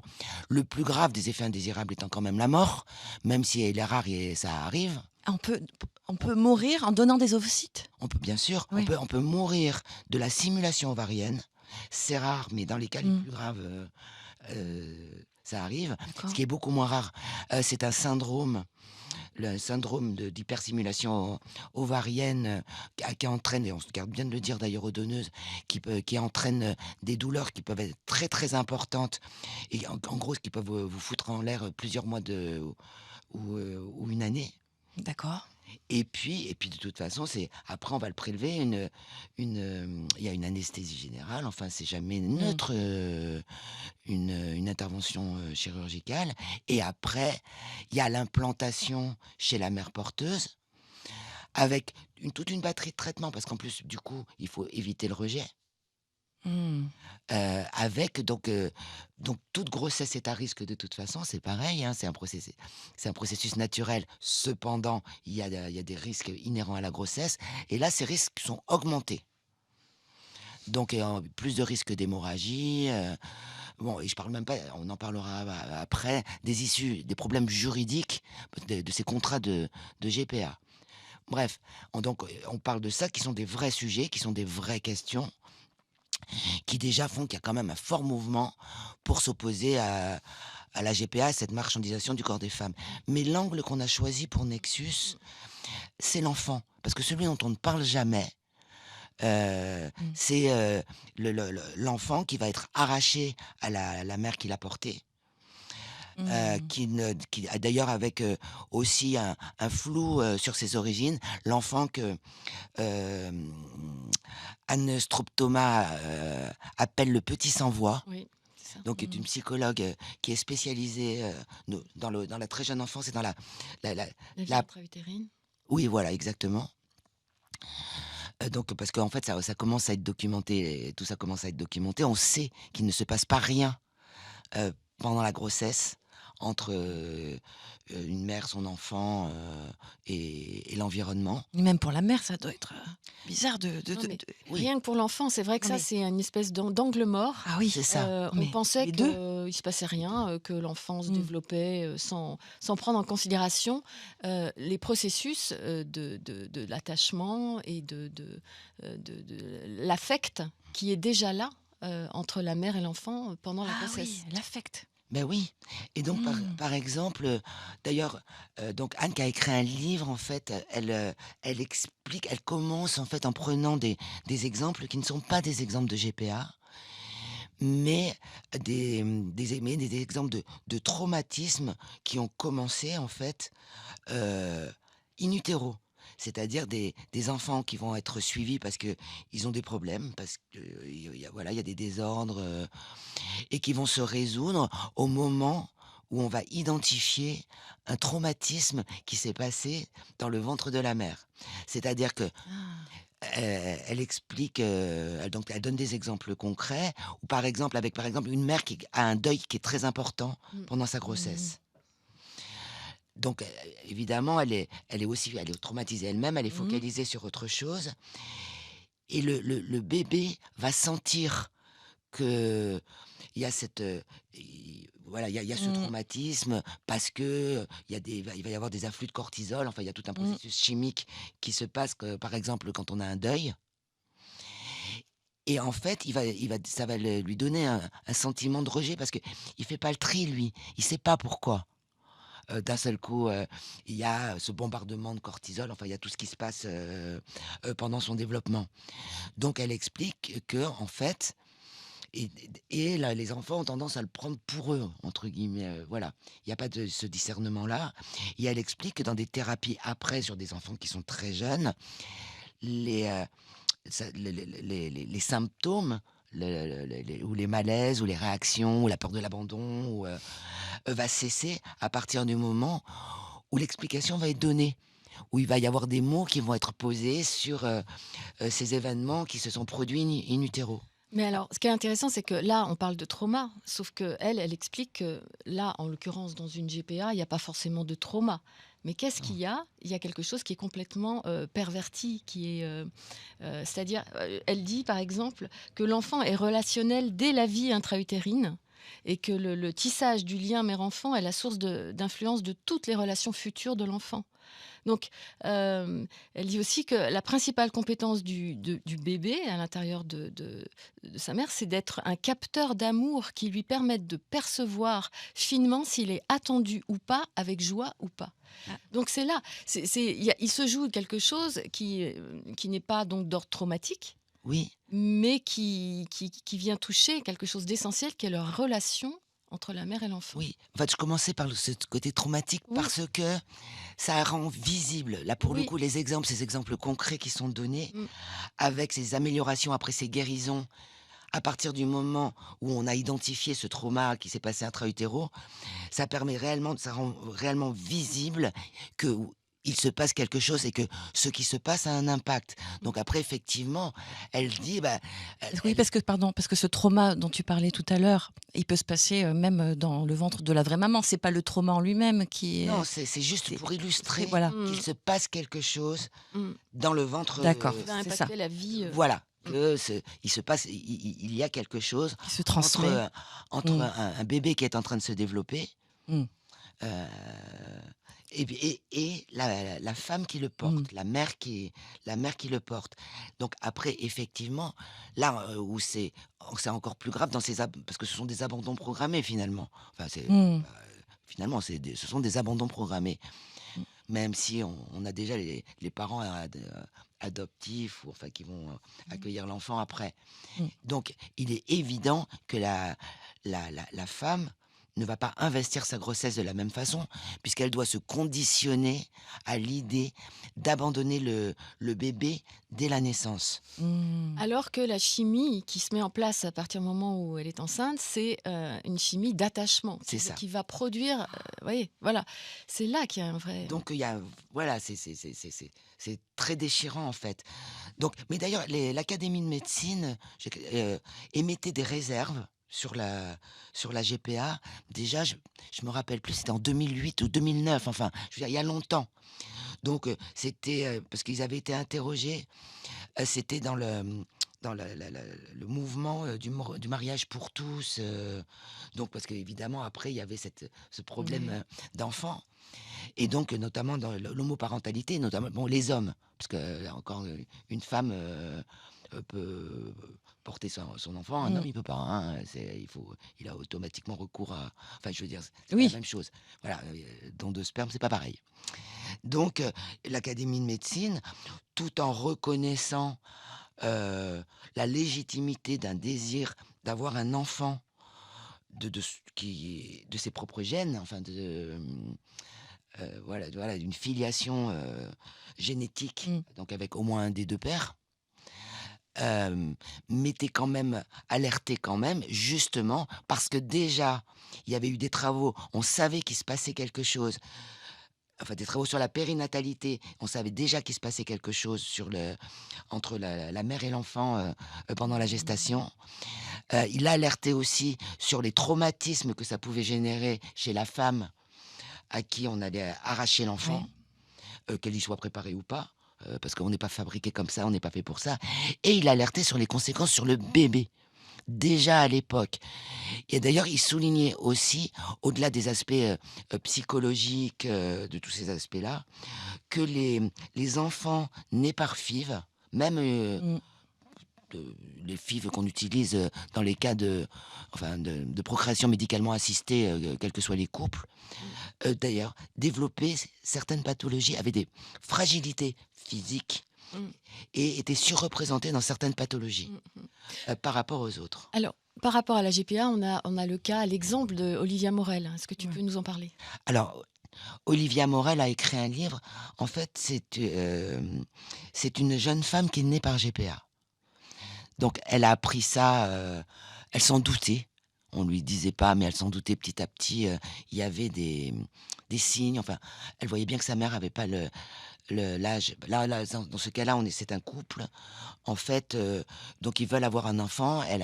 La mère a déjà eu un enfant, mais elle va en avoir avec son compagnon. Elle est trop âgée pour, Mm. pour pouvoir concevoir cet enfant d'une façon naturelle. Donc, ils ont eu recours à une mère porteuse. Donc, le papa, le père de l'homme a fait un don de sperme, c'est lui le père biologique d'Olivia. Par contre, la mère qui l'a portée n'est pas sa mère adoptive, enfin sa mère officielle. Mm. Et elle sent, d'abord elle décrit, elle a une immense peur d'abandon, enfin, très jeune, il y a des choses comme ça qui l'alertent. Elle se sent une affinité particulière avec les États-Unis, elle se sent américaine, parce qu'elle grandit entre la France et les États-Unis. Et c'était une GPA, la mère était Américaine. Américaine. Voilà, puis elle voit bien que elle n'a pas le même lien avec sa mère, avec son père. Elle voit bien que sa mère est quand même plus âgée que les autres. Bon, il y a des tas de trucs comme Il y ça a une qui terreur d'abandon. elle a une terreur d'abandon épouvantable. Quand arrive l'adolescence, elle va commencer à avoir des relations toxiques et en même temps, elle va essayer d'avoir des certitudes. Elle va commencer à poser des questions, elle va pas réellement avoir de réponse jusqu'au jour où elle va tenter et obtenir une recherche génétique qui va, Montrer que- prouver que son pressentiment était bon. Donc elle raconte toute son histoire dans ce livre. D'ailleurs, elle explique notamment une très grande douleur de n'avoir été qu'un objet à vendre, finalement, d'avoir été l'objet d'un contrat. C'est-à-dire, parce que qu'est-ce qui, c'est effectivement, qu'est-ce qui peut faire l'objet d'un échange commercial? Mm. Ben, c'est les choses. C'est parce que quand on parle du marchandisation du corps de la femme, oui, et la marchandisation des enfants. Parce que alors et donc alors par rapport à ces histoires pas même justement de marchandisation, il y a certains qui prônent pour ce qu'ils appellent une GPA éthique. Éthique. Mm. La GPA éthique étant qu'on ne rémunère pas la mère Mmh. porteuse, on l'indemnise mais on la rémunère pas. Moi je vois pas en quoi ça rend les choses éthiques et d'ailleurs le mouvement de Casablanca non plus, c'est-à-dire Il faut que tu expliques peut-être ce que c'est que. bah, c'est du Ouais. coup, c'est ce groupe qui s'est formé. C'est un groupe il y a plus d'une centaine maintenant de spécialistes. Hein, c'est très international, la déclaration de Casablanca, de spécialistes. Donc, il y a des médecins, des juristes. Bah, il y a Olivia qui est leur porte-parole, qui donc, elle, est née par GPA et se bat contre la GPA. Euh, et donc, il y a avec les arguments qui sont les arguments de son vécu et donc la souffrance qu'a généré pour elle cette situation. Et donc, en fait, ils ont fait une déclaration. Bon, pourquoi Casablanca? Simplement parce que c'est la ville où ça a été signé. Mm. Donc, où en fait, ils font une certaine revendication dans le but final, en fait, est l'abolition universelle de la GPA. Ouais. Et voilà, avec Ça réveille Vas-y, plein de vas-y, questions. vas-y, avec- non, c'est à toi. on ne peut pas, avec un maître mot qui est, il n'y a pas, ça n'existe pas, ça ne peut pas exister une GPA éthique. Alors moi qui découvre ce sujet, c'est vrai que ça réveille plein de questions. Je pourrais pas toutes te les poser, tu pourras pas y répondre aujourd'hui. Peut-être qu'encore une fois, on pourra faire un autre entretien plus long. Nexus. Voilà, mais par rapport, moi les questions qui me viennent, c'est si par exemple Olivia, vous dites, elle s'appelle Morel. Oui, Olivia Olivia Morel. Morel avait été au courant dès le départ de la situation, ou en tout cas à un âge où elle est capable de l'entendre, et s'il n'y avait pas eu ce silence aussi autour de ça, est-ce qu'elle l'aurait aussi mal vécu? Est-ce que d'autres enfants, en fait, est-ce qu'il y a déjà eu des études sur les enfants nés de la GPA de manière, Oui. voilà, comment dire, une étude vraiment poussée avec des enfants qui l'ont très bien vécu, et pour voir le pourcentage d'enfants qui le vivent très mal, d'enfants qui le vivent bien, Alors- d'enfants qui s'en foutent. En fait, c'est très très compliqué. Et alors, bon, si Olivia Morel avait su avant, ça, c'est une réponse. Oui, voilà. On peut pas. On ne sait On pas. peut pas réellement répondre. Bon, on peut quand même souligner, par exemple, et elle, sa réponse à ça, c'est je ne nie pas qu'il y a de belles histoires, Mm. mais ça ne rend pas une pratique qui n'est pas éthique. D'accord, ça c'est sa position, d'accord. Voilà, de toute façon, ce n'est pas éthique. De toute façon, c'est une marchandisation de l'être humain. Et de toute façon, ça a des conséquences, et c'est des conséquences qui sont très difficiles à évaluer parce que il y a un énorme conflit de loyauté de toute manière. C'est-à-dire, un peu comme les enfants adoptés d'ailleurs, même s'il y a une quête, une angoisse des origines, il y a ceux qui vont le chercher, qui vont le dire, et puis il y a ceux qui ne vont pas le dire pour ne pas faire de peine Mmh. euh, au couple qui les a élevés. Mmh. Donc, de toute manière, c'est assez compliqué. Mais c'est étonnant qu'on ait mis cette question de l'enfant sous le boisseau à ce point-là, enfin qu'on en ait parlé si peu, parce que on connaît quand même déjà, par exemple, des enfants qui sont nés sous X, et la souffrance et la quête identitaire avec certes des personnes qui ont passé leur vie à essayer de lever le secret, puisque l'engagement était pour les enfants nés sur X, justement, quand la mère abandonnait l'enfant à la naissance, elle, parce que pour X ou X raison, elle ne pouvait pas l'élever. Enfin, elle estimait en tout cas qu'elle pouvait pas. Donc, on ne dévoilerait jamais son identité. Et donc, ce combat pour que de certains enfants nés sous X, pour que ce secret soit quand même levé, cette quête identitaire, cette souffrance identitaire qui est très important, ce désir de connaître ses origines. Et d'ailleurs, il y a quand même un paradoxe chez les hommes qui disent, mais moi je veux pas adopter, je veux un enfant Mmh. qui soit dans ma filiation. Ouais. C'est-à-dire que d'un côté, il reconnaît l'importance de la filiation, mais d'un autre côté, il est prêt à l'interdire pour la mère au bébé. Mmh. Donc après, et c'est pareil, Anne Straub-Thomas, bon, parce qu'on parlait de ces, avec Aude Mirkovic aussi, qui fait partie de la déclaration de Casablanca, qui est aussi, Juriste, elle.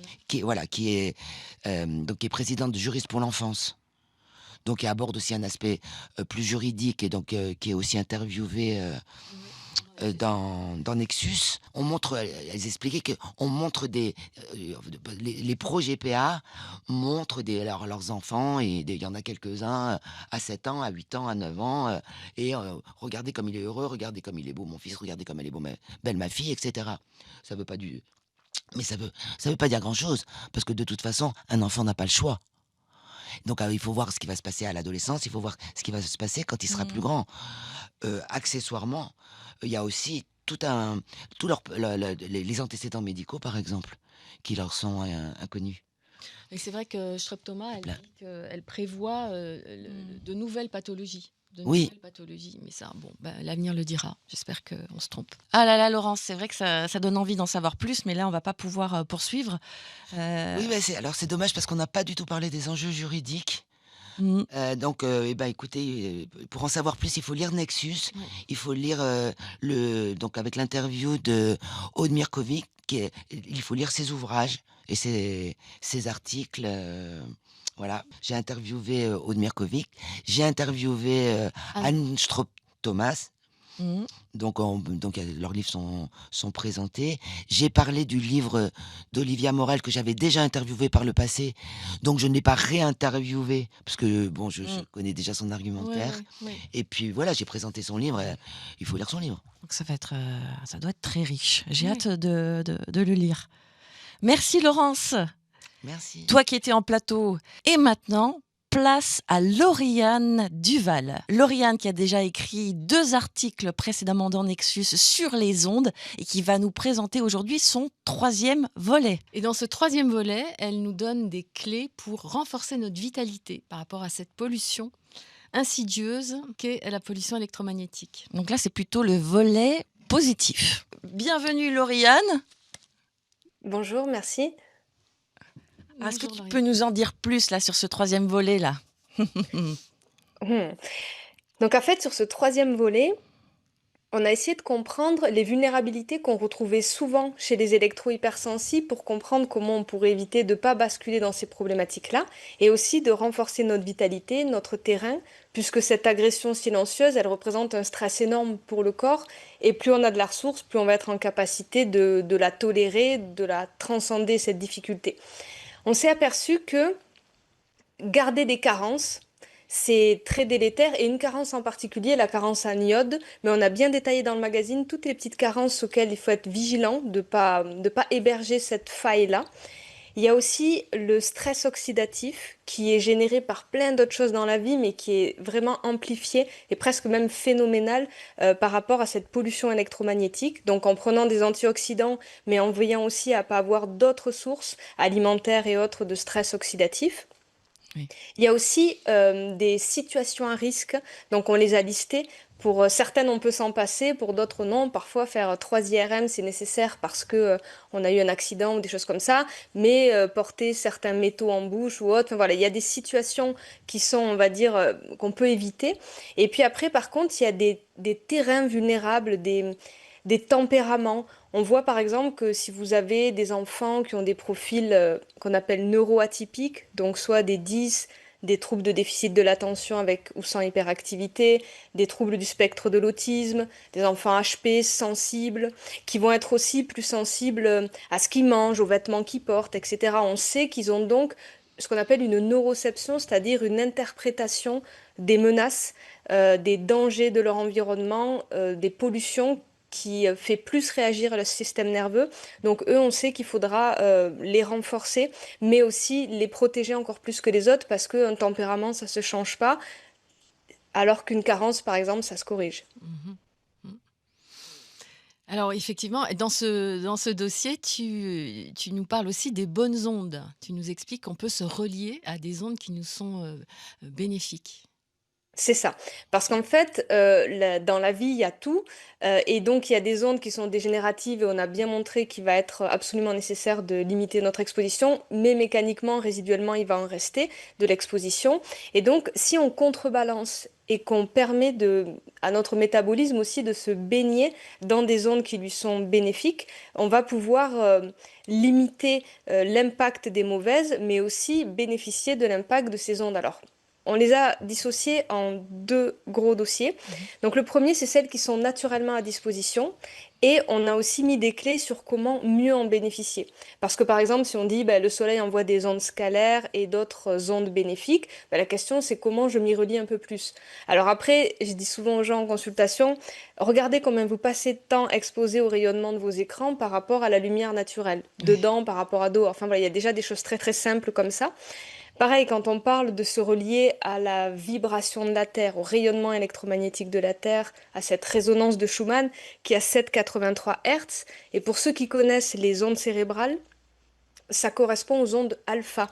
Et on sait à quel point ces ondes alpha sont bénéfiques pour la récupération, beaucoup utilisées d'ailleurs par les sportifs, mais aussi utilisées pour plein de coachs mentaux, pour être plus lucide et plus en capacité de gérer les stress en général. Donc se connecter à la Terre, c'est pas juste pour décharger les rayonnements électromagnétiques artificiels qu'on a pu se charger, se parasiter avec ça, mais c'est aussi pour récupérer cette vibration originelle. Et même s'il y a des méthodes de earthing pour se connecter à la terre électrique, c'est-à-dire aux petits bitouniaux que vous avez dans vos prises avec des dispositifs de tapis ou de draps à la terre, on a enquêté, on s'est aperçu que c'est vraiment la vraie terre, la terre extérieure, la terre naturelle, marcher pieds nus dans le sable, dans votre jardin, au pied d'un arbre, toucher un arbre. On a aussi interviewé Sébastien Daspé, qui est géobiologue et qui amène les gens se connecter pour mieux bénéficier des vibrations que nous offre le végétal en général. On a aussi cité la musicothérapie botanique et le travail de Jean Tauby, en particulier en France, dans son livre Le chant secret des plantes, qui explique que les végétaux vont émettre des fréquences, mais qui vont se moduler aussi en fonction de nos besoins.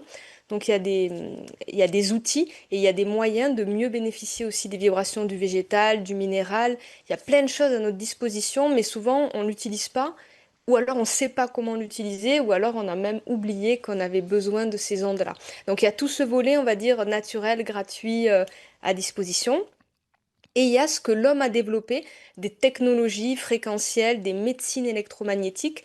L'homme est capable de fabriquer des antennes relais, mais aussi des appareils comme les thérapies par les infrarouges, la biorésonance. Et aussi, on s'est aperçu en interviewant des électro-hypersensibles que l'hydrogénothérapie, donc le fait de s'hydrogéner, de faire rentrer de l'hydrogène H2 à l'intérieur de nous. Donc il y a plusieurs moyens, soit de l'eau hydrogénée, ce qui va aussi permettre de passer d'une eau oxydante à une eau antioxydante, mais aussi de s'hydrogéner par inhalation. Et là, on a un volume beaucoup plus important que dans l'eau, parce que l'eau sature très vite. Et on s'est rendu compte pour pas mal d'électro-hypersensibles que ça leur permettait de pouvoir beaucoup mieux gérer les ondes, de réparer même certains méfaits engendrés par les ondes.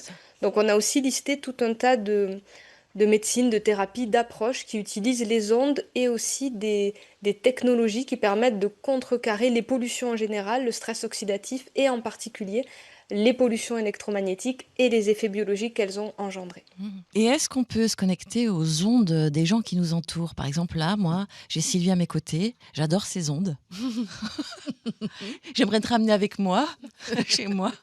Quand elle est à côté de moi, j'ai l'impression d'avoir, tu sais, les ampoules là qui régénèrent. C'est Mm. possible, ça, de se connecter aux gens? Ben, j'ai envie de dire qu'en plus que ce soit possible, c'est inévitable. Et donc là, tu as la chance d'avoir Sylvie à côté de toi. Mais tu pourrais avoir quelqu'un d'autre avec qui tu n'es pas en résonance parce que c'est peut-être plus subtil qu'il y a des bonnes ou des mauvaises ondes au niveau de l'humain. Mais c'est plutôt les interactions électromagnétiques et c'est aussi un chapitre de ce dossier. C'est de dire, ben, selon notre tessiture vibratoire, on s'entend bien ou pas, on s'accorde ou pas. Et effectivement, c'est très bien que tu dises ça parce que on voit parfois qu'il y a des gens qui basculent, moi je le vois souvent en consultation, dans la pathologie ou un mal-être très sournois et très flou à diagnostiquer, entre guillemets, parce qu'ils ont une relation nouvelle qui entre dans leur vie, ou ils arrivent d'un autre environnement de travail, il y a d'autres relations qui sont là. Et en fait, cette interaction électromagnétique, elle peut participer à notre équilibre électromagnétique et donc à notre santé, ou bien nous déstructurer complètement. Et tu demandais est-ce qu'on peut se connecter? En fait, la vraie question, c'est est-ce qu'on peut se déconnecter ou ne pas être connecté? Et je sais pas, je suis pas certaine. En tout cas, cette interaction, elle est immuable au vivant qui entre en lien, surtout quand on est à distance d'aura, comme tu es là avec Sylvie. Donc, pour bénéficier des bonnes ondes des gens, en fait, la question, c'est de s'entourer des gens qui nous sont biocompatibles et électromagnético-compatibles et de développer le radar. Tu vois, le truc qui te fait dire, quand je suis avec cette personne, je me sens bien, en l'occurrence que tu témoignes, ou alors quand je suis avec cette personne, il y a un truc qui va pas, quoi. Et de pas, si c'est possible, rester trop en lien parce que ça peut nous rendre plus sensibles aux autres ondes Ouais. Wi-Fi, etc. parce qu'on se sera déstructuré, perturbé, décentré par cette relation et l'interaction qu'elle génère. C'est une sorte de discernement vibratoire Mm. qu'on peut développer, mais à partir du moment où on a pris conscience de ces interactions, justement. Est-ce que tu pourrais nous parler de ta rubrique aussi, Nexus prend soin de vous, de ce numéro? Oui, donc tous les 2 mois, on donne les clés astrologiques, les clés que la nature nous offre, les énergies du moment, les enjeux, les défis par rapport à la météo sur Terre et dans le ciel en particulier. Sur ces 2 mois-là, donc on approche du solstice, là sur mai-juin, on va avoir une montée en puissance du soleil, du feu, de la lumière, de l'énergie. On voit que la nature manifeste beaucoup vers l'extérieur. Donc il y a un gros bénéfice, c'est ben, il y a plein d'énergie. Enjoy. Qu'est-ce que je vais faire de toute cette énergie? Et en même temps, ce feu, il a tendance à générer chez beaucoup de gens de l'agitation, de l'éparpillement, de l'inflammation aussi parfois. Et les taoïstes nous donnent une clé très intéressante, c'est de pouvoir faire descendre, parce que le feu monte, hein, c'est comme ça, l'élément est comme ça, et de faire descendre l'énergie, de faire descendre le centre de gravité. Par exemple, là, on pourrait s'amuser, chacun là où on est, à fermer les yeux et à bien ressentir nos pieds en contact avec le sol, avec le support.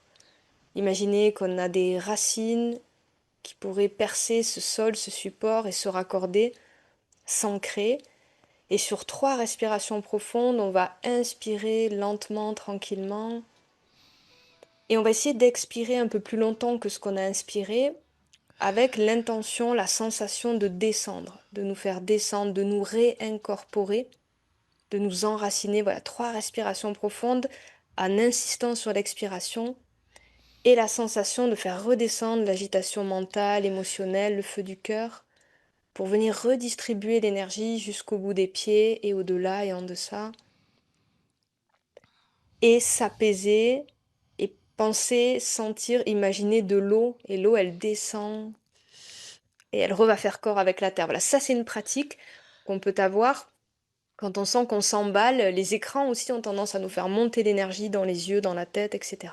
Donc avec l'expiration, on peut aussi, si on ne peut pas fermer les yeux, regarder vers le bas pour amener cette énergie et redescendre ce centre de gravité. Et dans la rubrique, on a aussi évoqué le cadeau particulier. Alors, il y en a toute l'année, mais c'est vraiment la saison des fleurs. Donc, on a zoomé sur quelques fleurs comme l'hélicryse, qu'on appelle aussi l'immortelle, avec toutes ses vertus. D'ailleurs, en huile, on l'appelle Ouais. l'huile du boxeur pour tout ce qui est bleu, Mm. circulation, etc. J'en ai toujours dans mon sac. Ah ouais. Sage, sage Estelle. Et on a aussi parlé du calendula. Alors, on aime moins son autre nom, le souci. Mais le calendula, pour la cicatrisation, Ouais. pour les infections, pour les inflammations qui sont vraiment de saison en ce moment, c'est exceptionnel. On a parlé aussi sur le plan émotionnel pour nous apaiser et aller déloger des vieux traumatismes.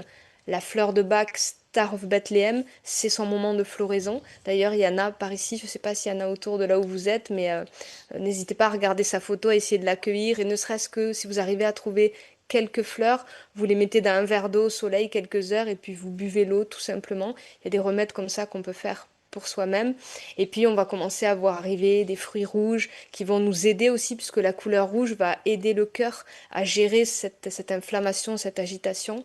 Et vous aurez plein de petits tuyaux pour passer ces 2 mois de la manière la plus agréable et vivante possible.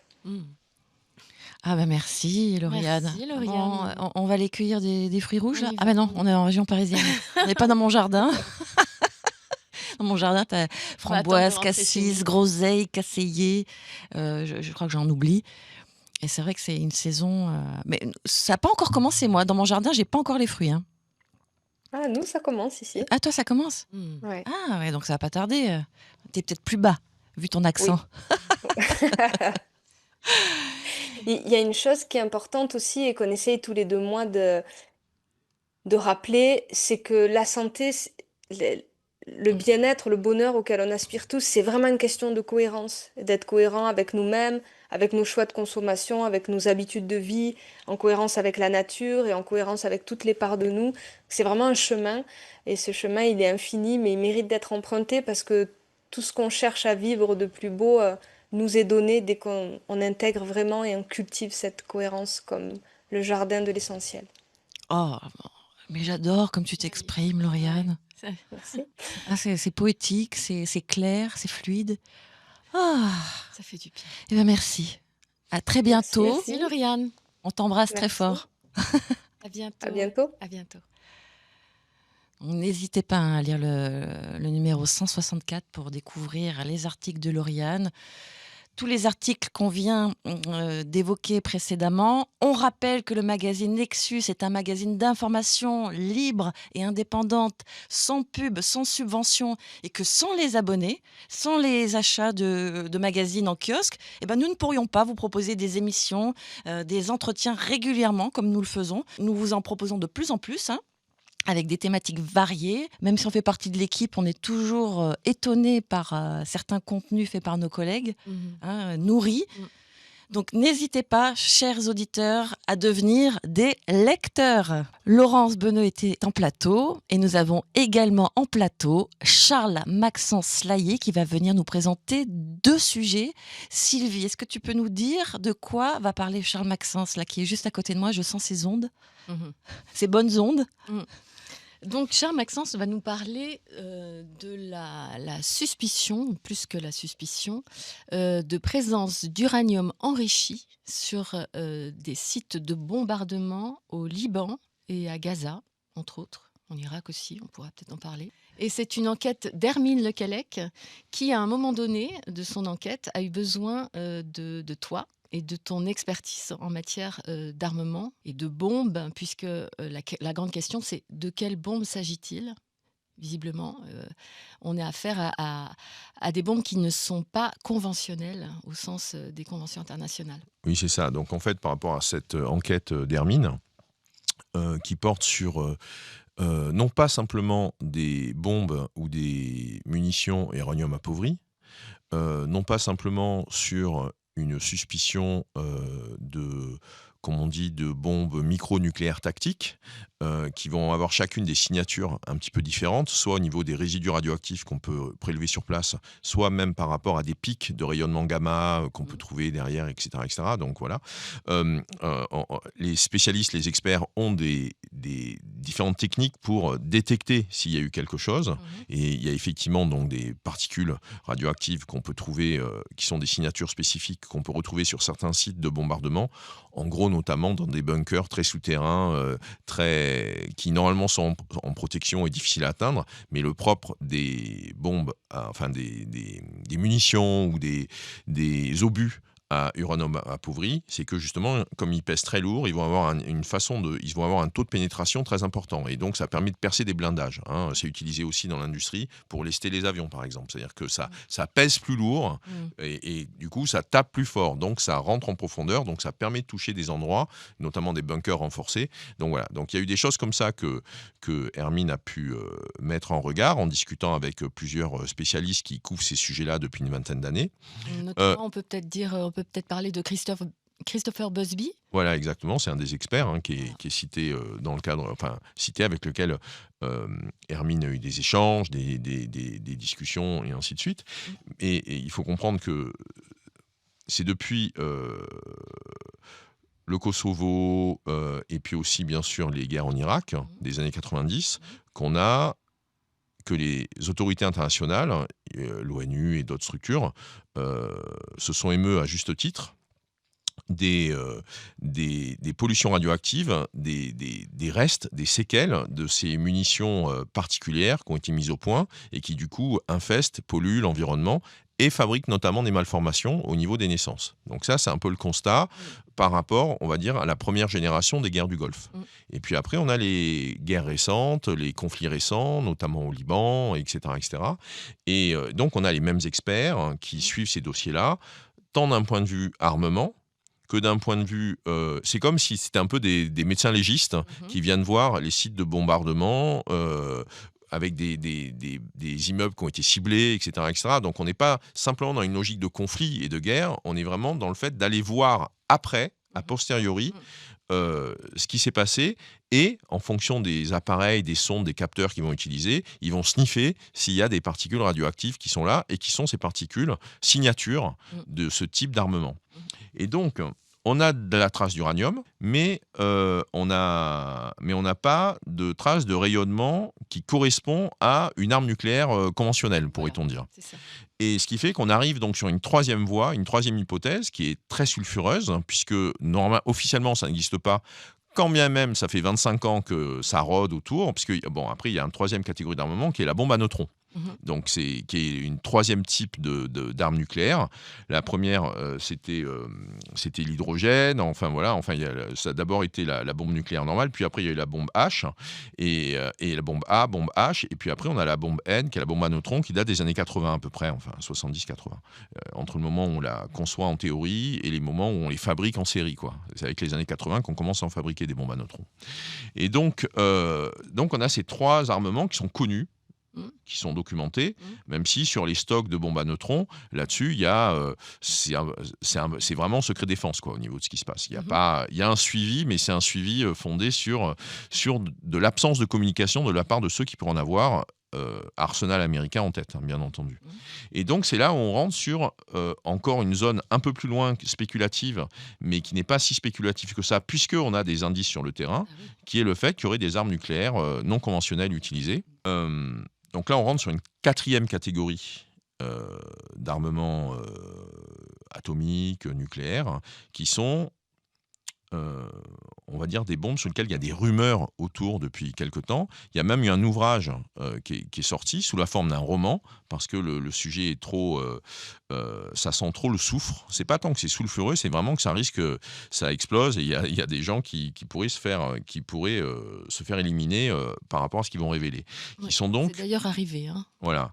Yeah. Et donc, moi, Hermine m'a invité à venir en soutien par rapport à cet article pour un peu remettre au carré ce que l'on sait entre l'uranium appauvri, l'uranium enrichi, des sujets de cet ordre-là, la bombe à neutrons, l'histoire de cette bombe, et puis aussi cette quatrième type de bombe qu'on va appeler des bombes à fusion froide, des bombes où il y a donc une réaction atomique qui se déroule, mais qui va être relativement confinée, et aussi avec, donc il y a beaucoup d'énergie, mais il n'y a pas les mêmes signatures d'ondes ionisantes qu'il pourrait y avoir avec les autres armements atomiques. Et ça, depuis les années 80, sur le papier, par rapport à des théoriciens un peu aventureux, c'est quelque chose qu'on a identifié. Dans les faits, la main sur le cœur, tout le monde va dire que ça n'existe pas. D'un point de vue faisabilité, le fait qu'on ait une bombe à fusion froide, compte tenu des avancées qui peuvent se passer, et compte tenu, bien sûr, depuis 20-30 ans, Nexus le sait, on en a parlé régulièrement dans la revue, y compris avec des dossiers que j'ai pu assurer là-dessus, on a un intérêt industriel fort sur les questions de fusion froide, et y compris de la part de laboratoires militaires. Donc, ce dispositif, il y a donc notamment un ouvrage qui a été rédigé en Italie, qui a été produit donc par un scientifique italien et un journaliste italien, qui sont le scientifique italien étant aussi un des figures pionniers, théoriciens majeurs des questions de fusion froide, qui s'appelle Del Giudice.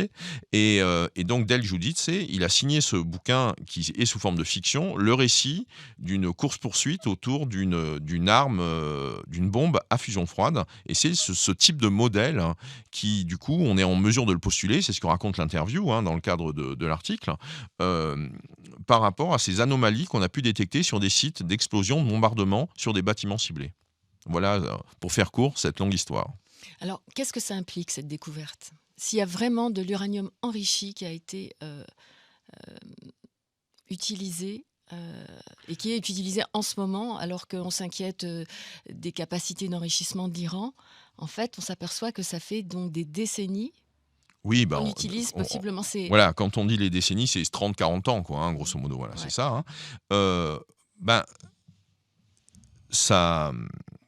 Tout d'abord, en gros, on va dire qu'on rentre dans une zone grise avec des non-dits, des choses qui se passent. C'est que, si vous voulez, si on se remet un peu à l'époque de la guerre froide, où beaucoup de choses se déroulaient dans le dos, derrière le rideau.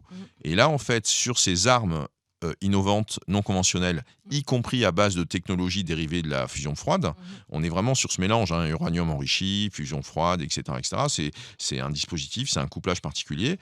Eh bien, ça crée comme peut-être une nouvelle course à l'armement, en fait. Mais on est simplement, nous, du grand public, en train de découvrir cela. Puisqu'en coulisses, ça fait déjà longtemps qu'ils le savent, ou longtemps, qu'ils sont en train de faire le ménage, de veiller à garder cette avance technologique. D'accord ? Donc, ce qui fait qu'on a...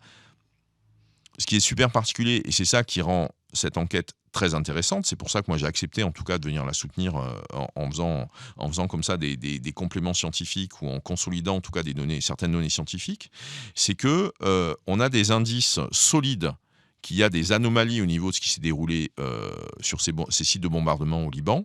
Et ces indices, c'est un petit peu pareil que cette discussion qu'on avait pu avoir il y a 2-3 ans maintenant par rapport au 11 septembre, par rapport à la thèse de Judy Wood, par rapport au fait qu'il y a des anomalies qui sont constatées, objectives, factuelles.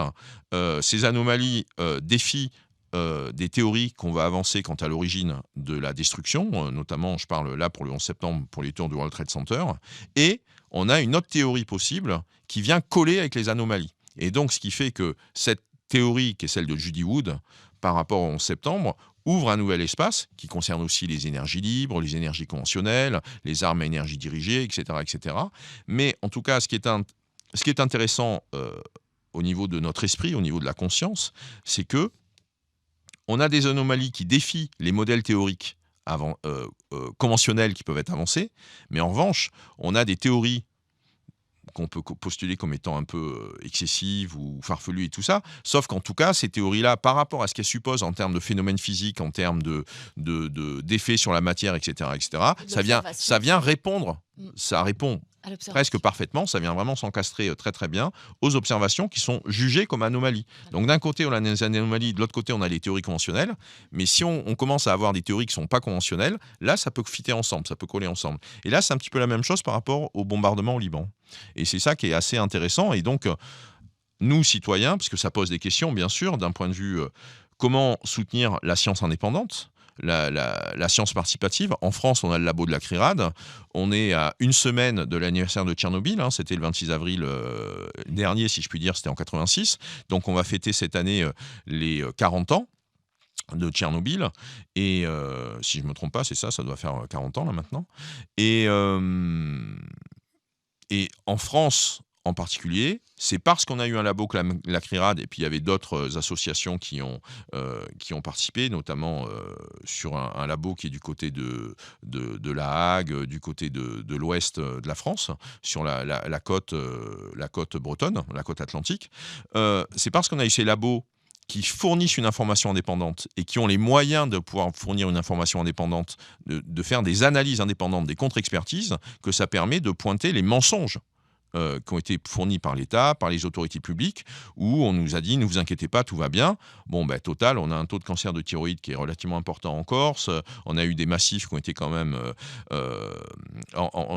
des personnes qui étaient frontalières en Alsace, par exemple, nous racontaient, à Michel Rivasi ou à moi-même, que en Allemagne, on interdisait de chasser les sangliers ou de cueillir certains produits, et de l'autre côté de la frontière, en France, il n'y avait pas d'interdiction, puisque la position de la France, parce que c'est un pays nucléarisé, c'était qu'il n'y avait pas eu de problème nucléaire ou pas de problème de retombée nucléaire liée à Tchernobyl. Donc on voit très bien que la question atomique, moi c'est une conférence que j'avais pu donner il y a une quinzaine d'années maintenant, la question atomique, la question du nucléaire est associée à la désinformation, est associée au mensonge, est associée à la censure de l'information. Donc, pour lutter contre la censure, on a besoin de contre-pouvoirs. Mais pour que ça soit efficace, il faut des contre-pouvoirs solides. Et des contre-pouvoirs solides, il n'y a pas trop de solutions, il faut de l'argent. Donc, pour des associations, il faut des adhérents. Pour des médias, il faut de l'audience. C'est comme ça qu'on a une information indépendante qui n'est pas sous cloche, qui n'est pas sous emprise, soit d'intérêt industriel, soit d'intérêt politique, via les personnes qui peuvent être au pouvoir. C'est clair. Je crois que c'est une bonne conclusion pour cet article. Ouais. Ok. Parce que Charles Maxence, d'ordinaire, toi, tu écris particulièrement, on va dire, la rubrique ufologie. C'est en effet le plaisir que je peux avoir au sein de Nexus de proposer des sujets ufologiques qui sont sélectionnés, oui. Parce qu'il se passe beaucoup de choses.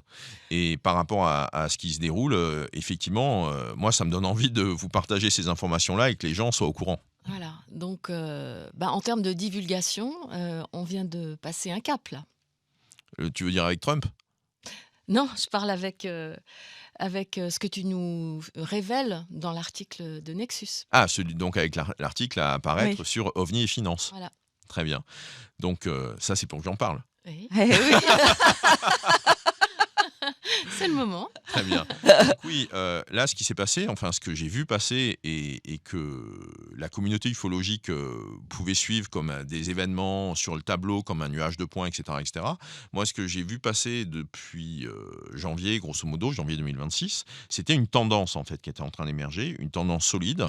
C'est le fait que et donc, ça crée une hypothèse de travail. Et si la divulgation commençait à passer par le monde des affaires, c'est-à-dire par le monde de l'argent. Et donc, c'est toujours pareil. Tu fais une hypothèse et derrière, tu fais une enquête pour vérifier, étayer ton hypothèse. Soit elle est fondée, soit elle n'est pas fondée, quoi. Et là, bingo, en effet, les trucs sont là. C'est-à-dire qu'on a eu le fameux article paru dans la presse britannique début janvier, mi-janvier, le 16 janvier de mémoire, voilà, avec la Banque d'Angleterre qui reçoit le courrier d'un lanceur d'alerte par rapport au fait de prendre en compte le risque UFO ou le risque de divulgation extraterrestre comme facteur majeur de crise économique, de déstabilisation de l'économie mondiale. Donc ça, c'était un coup de tonnerre dans Cette alerte, elle émanait d'une spécialiste, enfin d'une de quelqu'un qui venait de la finance. De la banque. Voilà, de quelqu'un qui venait de la finance et de quelqu'un qui a été pendant de longues années une employée de cette banque centrale d'Angleterre. Voilà. Qui et aujourd'hui, elle œuvre en indépendante comme entrepreneur, pas sur des projets liés aux crypto-monnaies, des choses comme ça. Et puis, début février 2026, on a carrément un fonds d'investissement UFO qui s'est dévoilé Et la particularité de ce montage, dans le jargon de la finance, on appelle ça ETF. C'est un panier d'investissement. C'est un peu, pour ceux qui s'en souviennent, les Codévi, des choses comme ça qui pouvaient exister il y a 15-20 ans. Et qui étaient donc où on place son épargne, on achète des actions, mais au lieu d'acheter des actions d'entreprises nominatives, on va prendre des parts dans un panier d'actions qui va être collectif et qui va donc contenir des actions qui proviennent d'un assortiment, c'est un bouquet d'actions, d'un assortiment d'entreprises cotées, et ce qui fait que les hausses des unes permettent de compenser les baisses des autres. Et donc, ces paniers collectifs d'investissement, où on peut avoir 10 entreprises différentes, 30 entreprises différentes, 50 entreprises différentes, là, avec BlackRock, parce que c'est BlackRock qui est à l'origine de cette innovation, on appelle ça un ETF, puisque on peut même mettre pas beaucoup d'argent en fait pour monter à bord du panier. Donc là, il y a eu un ETF UFO qui s'est lancé le 6 février 2026. Après, quand on creuse un peu dans les faits, ils ont fait la demande il y a 1 an, etc., etc. Mais c'est le 6 février. Ils font directement référence dans les communiqués de presse de lancement du fonds aux annonces de la Banque centrale d'Angleterre, ou en tout cas le papier qui a fuité dans le Times anglais en janvier. Et puis, et donc, on commence à se dire, tiens, là, il commence à y avoir 2 points, donc ça commence à faire une ligne, puis après, on va rajouter d'autres points autour, etc., etc. Et donc, j'ai continué à creuser là-dessus. Il y a eu d'autres rapports qui ont été produits, dont un, de mémoire, c'était en mars 2025, qui a été produit par une fondation américaine et qui est fait par un entrepreneur, un serial entrepreneur du numérique, et aussi sur les questions UFO, innovation. Je reviendrai après sur les entreprises que concerne le ETF UFO. Il y a eu un autre rapport qui a été produit sur capital risque et financement des startups dans le secteur UFO. Et ça, c'est sorti donc au printemps 2025. Et le rapport est très intéressant. Bon, évidemment, tout ça est en anglais, etc., etc. Mais le rapport est très intéressant puisque à la fois on a une espèce d'analyse critique de comment fonctionne ce qu'on appelle l'écosystème de l'innovation, l'écosystème de soutien à l'innovation, et il applique ça à un secteur qui est celui des questions UFO, et donc notamment des entreprises susceptibles soit de start-up qui peuvent se créer par rapport à des innovations liées aux questions UFO, donc nouvelles énergies, propulsion, alliage, nouveaux matériaux, et puis derrière on peut imaginer des questions de santé avec des rayonnements infrarouges ou des machins trucs, enfin bref, on rentre dans cette science-fiction qu'on voit passer dans nos séries télé, dans les films depuis 30 ou 40 ans. Il y a même évidemment ces histoires autour des medbeds dont on va entendre aujourd'hui via les réseaux galactiques, c'est pour un peu mettre un peu des étiquettes faciles comme ça sur les communautés. Et puis donc son rapport était très intéressant parce qu'en même temps il est créatif, il est inventif dans le fait de proposer un assemblage de dispositifs, un programme de recherche, un fonds de soutien, etc., pour pouvoir stimuler et soutenir et en gros injecter de l'argent dans cette innovation technologique, que ça concerne donc des nouveaux matériaux ou des moyens de propulsion innovants. Donc on revient avec des questions d'énergie libre, moteur ionique, etc., etc. Enfin, toutes ces torsions de la gravité, glissement entre les dimensions, enfin voilà, on commence à... Tout ce qu'on voit passer en théorie, y compris avec des scientifiques d'avant-garde, depuis 30 ou 40 ans, il y a bien des moments où on va passer de la théorie à la physique fondamentale, la physique fondamentale à la physique appliquée, et donc on aura des prototypes. Et on est dans ces phases-là actuellement, 2025, 2050, on est dans les prototypes qui vont commencer à sortir des labos. Ça se passe pour la fusion froide et ça est en train d'arriver aussi, sans doute, au niveau de la propulsion. Là, on voit bien avec les bombardements qui ont lieu avec le mois de mars,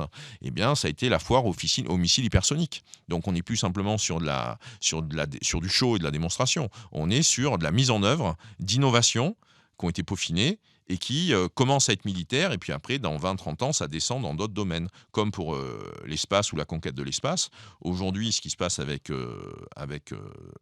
non seulement Starlink, mais aussi SpaceX, et donc avec Elon Musk, c'est ce qu'on appelle le New Space, c'est la privatisation de l'espace. Donc c'est plus une affaire de deniers publics, c'est plus une affaire de militaires.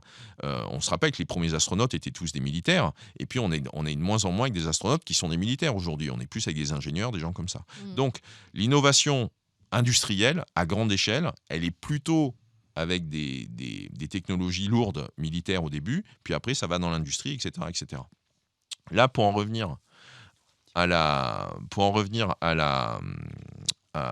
au fonds ETF et à ces questions-là, donc évidemment, le fonds ETF s'appelle ETF UFO, et quelles sont les entreprises cotées en bourse qui sont concernées par ce fonds, c'est que les 3/4 d'entre elles sont consacrées, sont des entreprises bien connues du secteur de la défense, c'est-à-dire en gros du complexe militaro-industriel américain, puisque c'est celles qui sont cotées, bien sûr, sur les bourses américaines, hein, bien sûr.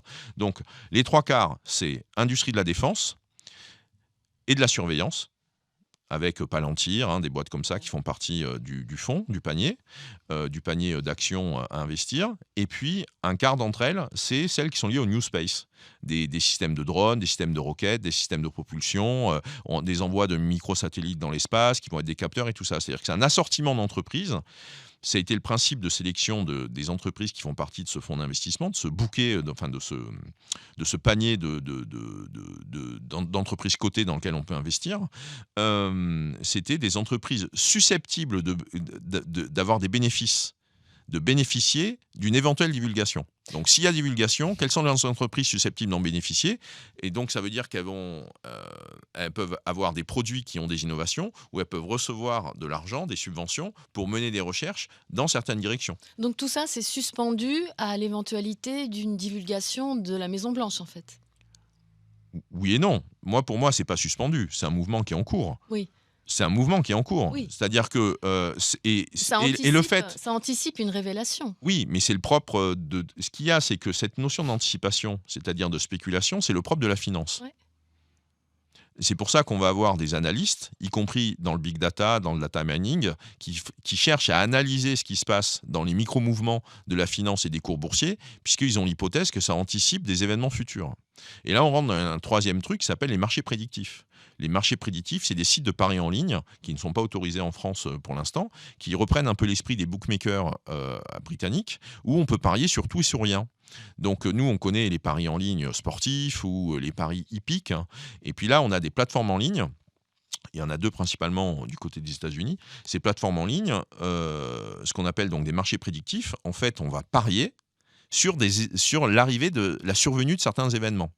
Et donc, la question de la divulgation UFO fait partie des événements sur lesquels ça spécule. Ça spécule au sens imaginatif et ça spécule au sens financier. Puisqu'on va parier sur le fait, par exemple, quelle est la probabilité qu'il y ait une divulgation à la fin de l'année 2026 ? Aujourd'hui, on est à 66% de probabilité, de chance au niveau du marché prédictif. Donc, ce qui fait que les personnes vont parier en disant oui, je pense que ça va se passer. Non, ça va se passer. Et ils parient comment ? Ils parient avec des crypto-monnaies. Donc, on est sur des plateformes où on mise de l'argent. C'est comme le casino, mais c'est au lieu que ça soit sur la roulette et des chiffres qui vont sortir, là, c'est sur l'actualité, sur les événements qui vont avoir lieu.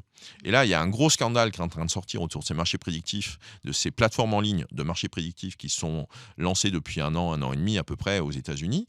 C'est qu'en fait, c'est sans doute, en tout cas, il y a de plus en plus de regards qui sont braqués vers elle, y compris de la part de journalistes et puis d'autorités financières. C'est que ces marchés prédictifs sont... En tout cas, on a beaucoup d'indices qui vont dans ce sens-là. Le Monde a fait un grand article, par exemple, sur le sujet en février de mémoire. Enfin non, pardon, c'était début mars. C'est qu'en fait, c'est une façon de monétiser les délits d'initiés. Vous êtes au courant qu'il va y avoir des frappes en Iran à tel moment, alors que normalement, il ne devrait pas y en avoir, puisque toutes les probabilités disent le contraire, puisqu'on est en pleine phase de négociation, il n'y a pas de raison qu'il y ait de frappe et tout ça. Vous avez un compte anonyme, un petit malin qui crée un compte sur une plateforme de marché prédictif 12 heures avant le début des bombardements, qui parie sur le fait qu'il y aura des bombardements. Plein de gens en face lui disent « non, bien sûr, il n'y aura pas de bombardement ». Hop, il empoche 1,2 million de dollars. Donc ça, c'est ce qui s'est passé, par exemple, dans la nuit entre le 28 février et le 1er mars dernier. Et il se trouve qu'effectivement, il y a des gens très très proches, des gens de la famille de Donald Trump, qui sont au comité de direction de ces marchés prédictifs. Est-ce que tu peux donner un exemple d'entreprise qui pourrait vraiment bénéficier de la divulgation et de quelle manière ? Vraiment, un exemple précis. Alors, ça, c'est assez simple. Les premières entreprises qui peuvent bénéficier de la divulgation, malheureusement, on a le droit de se le dire, c'est les entreprises du secteur de l'armement. C'est-à-dire, c'est le nom qu'on pouvait employer, qui était celui du complexe militaro-industriel. Et pourquoi ? Pour 2 raisons. Parce qu'aux États-Unis, par rapport à tout ce qui se passe en matière de vraies, fausses... de divulgation un petit peu entravée qui se déroule, avec des lanceurs d'alerte qui demandent d'avoir des protections pour pouvoir prendre la parole. Et puis actuellement, depuis quelques mois, on a des lanceurs d'alerte, ou en tout cas on a des spécialistes qui disparaissent et qu'on n'arrive pas à retrouver. Enfin voilà, c'est d'ailleurs Ils ont pour ça peut-être qu'ils été disparaissent. abductés. C'est ça, on ne sait pas par qui. Donc en fait, on a noir sur blanc des entreprises militaro-industrielles, les Raytheon, les Northrop, Boeing et ainsi de suite. On a plusieurs entreprises au sein du complexe militaro-industriel dans son entier qui ont été pointées explicitement comme étant celles qui verrouillaient l'information sur la question UFO. Est-ce que c'est parce qu'elles ont des protos qu'elles ont récupérés sur des sites de crash et sur lesquels elles mènent des recherches, ou en tout cas dans lesquels elles sont embourbées dans des recherches depuis 30 ou 40 ans?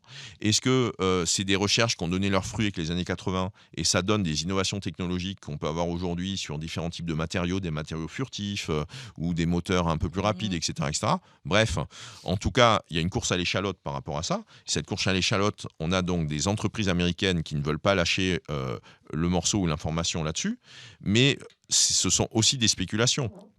C'est-à-dire qu'elles sont pointées comme étant c'est elles qui bloquent l'information. Bon, simultanément, si on change de casquette et qu'on prend une casquette géopolitique, voire géostratégique, dans ce cas-là, comment on peut expliquer les relatives avancées ou innovations technologiques qui peuvent être celles des Chinois ou celles des Russes?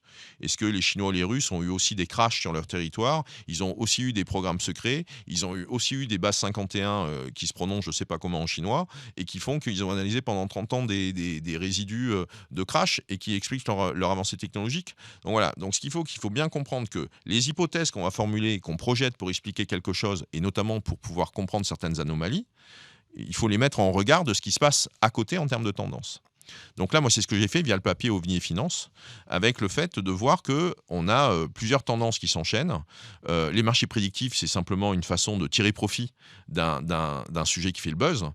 On a les rapports qui ont été faits en 2025 sur ce sujet-là, mais on a globalement, on voit très bien que donc point par point, on a les puissances financières qui commencent à se mobiliser sur des divulgations technologiques qui vont avoir un impact sur l'activité économique. Donc un truc qui est un peu fort de café et qui est tout récent, qui date de mars 2026, donc on est sur un troisième point qui clignote, il y a eu celui de janvier 2026, celui de février 2026, puis maintenant on a mars 2026, c'est le cabinet Deloitte, qui est un cabinet de consulting international avec plusieurs dizaines de milliers de salariés. C'est un peu l'équivalent d'un Andersen ou d'un McKinsey, quoi, en termes de cabinet d'audit, de gestion, d'accompagnement des grandes entreprises, etc., etc. Donc Deloitte a produit un rapport, c'est Deloitte Suisse en l'occurrence, qui a produit un rapport sur les signes noirs. Donc les signes noirs, c'est des événements impromptus, imprévisibles et susceptibles de bouleverser beaucoup de choses au niveau de l'ordre mondial, ordre économique, ordre environnemental. Voilà, typiquement c'est la comète ou l'astéroïde qui vient frapper la Terre et qui déclenche une série de catastrophes. Ça, c'est le signe noir. On a en France Thinkerview qui a pris le logo du signe noir pour aborder ces questions-là. Enfin voilà. Donc, ils ont fait un rapport sur le signe noir. Et dans le cadre du rapport, qui est assez intéressant à lire parce qu'il y a des logiques, ils décrivent beaucoup de méthodologies, de scénarios d'anticipation, donc de prospective, comment ils évaluent les scénarios, comment ils anticipent les risques. Et ils développent 2 exemples dans leur rapport sur les signes noirs, donc sur ces événements inattendus. Et pour évaluer l'impact de ces signes noirs, ils développent deux événements. Et un des 2, c'est la divulgation extraterrestre. C'est quand même... Ça, c'est quand même fort de café, quoi. Voilà. Bon, eh bien, ça va être un article très riche encore, celui-ci. Oui, passionnant, vraiment. Parce que là, alors donc, si on récapitule, les articles sont encore très très variés dans ce numéro. Donc, on a le jeune, la GPA, comment créer un collectif de manière pérenne. Oui. Donc, OVNI et finance, les bombes, les armes. J'ai du mal avec tout ce qui concerne les armes. Mon cerveau, c'est comme s'il buguait à chaque fois. Les armes, comment vous les appelez? Expérimentales ou en tout cas des non conventionnelles, des armes atomiques non conventionnelles. Non conventionnelles. On a évoqué quoi aussi? Là, je pense que tu as tout dit, mais on n'a pas parlé de... Il y a une magnifique interview de Shradalou Ranade. Oui, voilà, les sujets qui n'ont pas été traités. Voilà, donc qui va beaucoup t'intéresser aussi, je pense, Charles Maxence, parce que c'est vraiment c'est vraiment c'est un enseignant, c'est un éducateur, mais c'est quelqu'un qui a grandi dans l'ashram de Sri Aurobindo. Il a même connu mère, en fait, puisqu'il a 59 ans, et il n'a pas connu longtemps. Et c'est quelqu'un qui, dès l'âge de 11 ans, s'est dit, pour sauver l'humanité, il faut l'énergie libre. Ah oui, Ouais. j'adore. Voilà. Et donc, il a un esprit scientifique et en même temps, il a une amplitude, une intelligence d'une amplitude incroyable, une bonté incroyable aussi. Enfin, j'avoue que j'ai été très touchée par cet homme-là. Et donc, voilà, dans cette interview, il relie tout. Il relie les technologies UFO. Justement, il a épluché, parce qu'il fait les choses avec beaucoup de profondeur, les travaux de Tesla. Et il ramène tout ça au niveau de la conscience. Il unifie vraiment les choses d'une manière magistrale. C'est vrai que c'est assez... merci d'avoir fait cette interview dans Nexus. Moi, je n'étais pas au courant qu'il y avait cette interview. J'ai hâte de la découvrir. Ouais.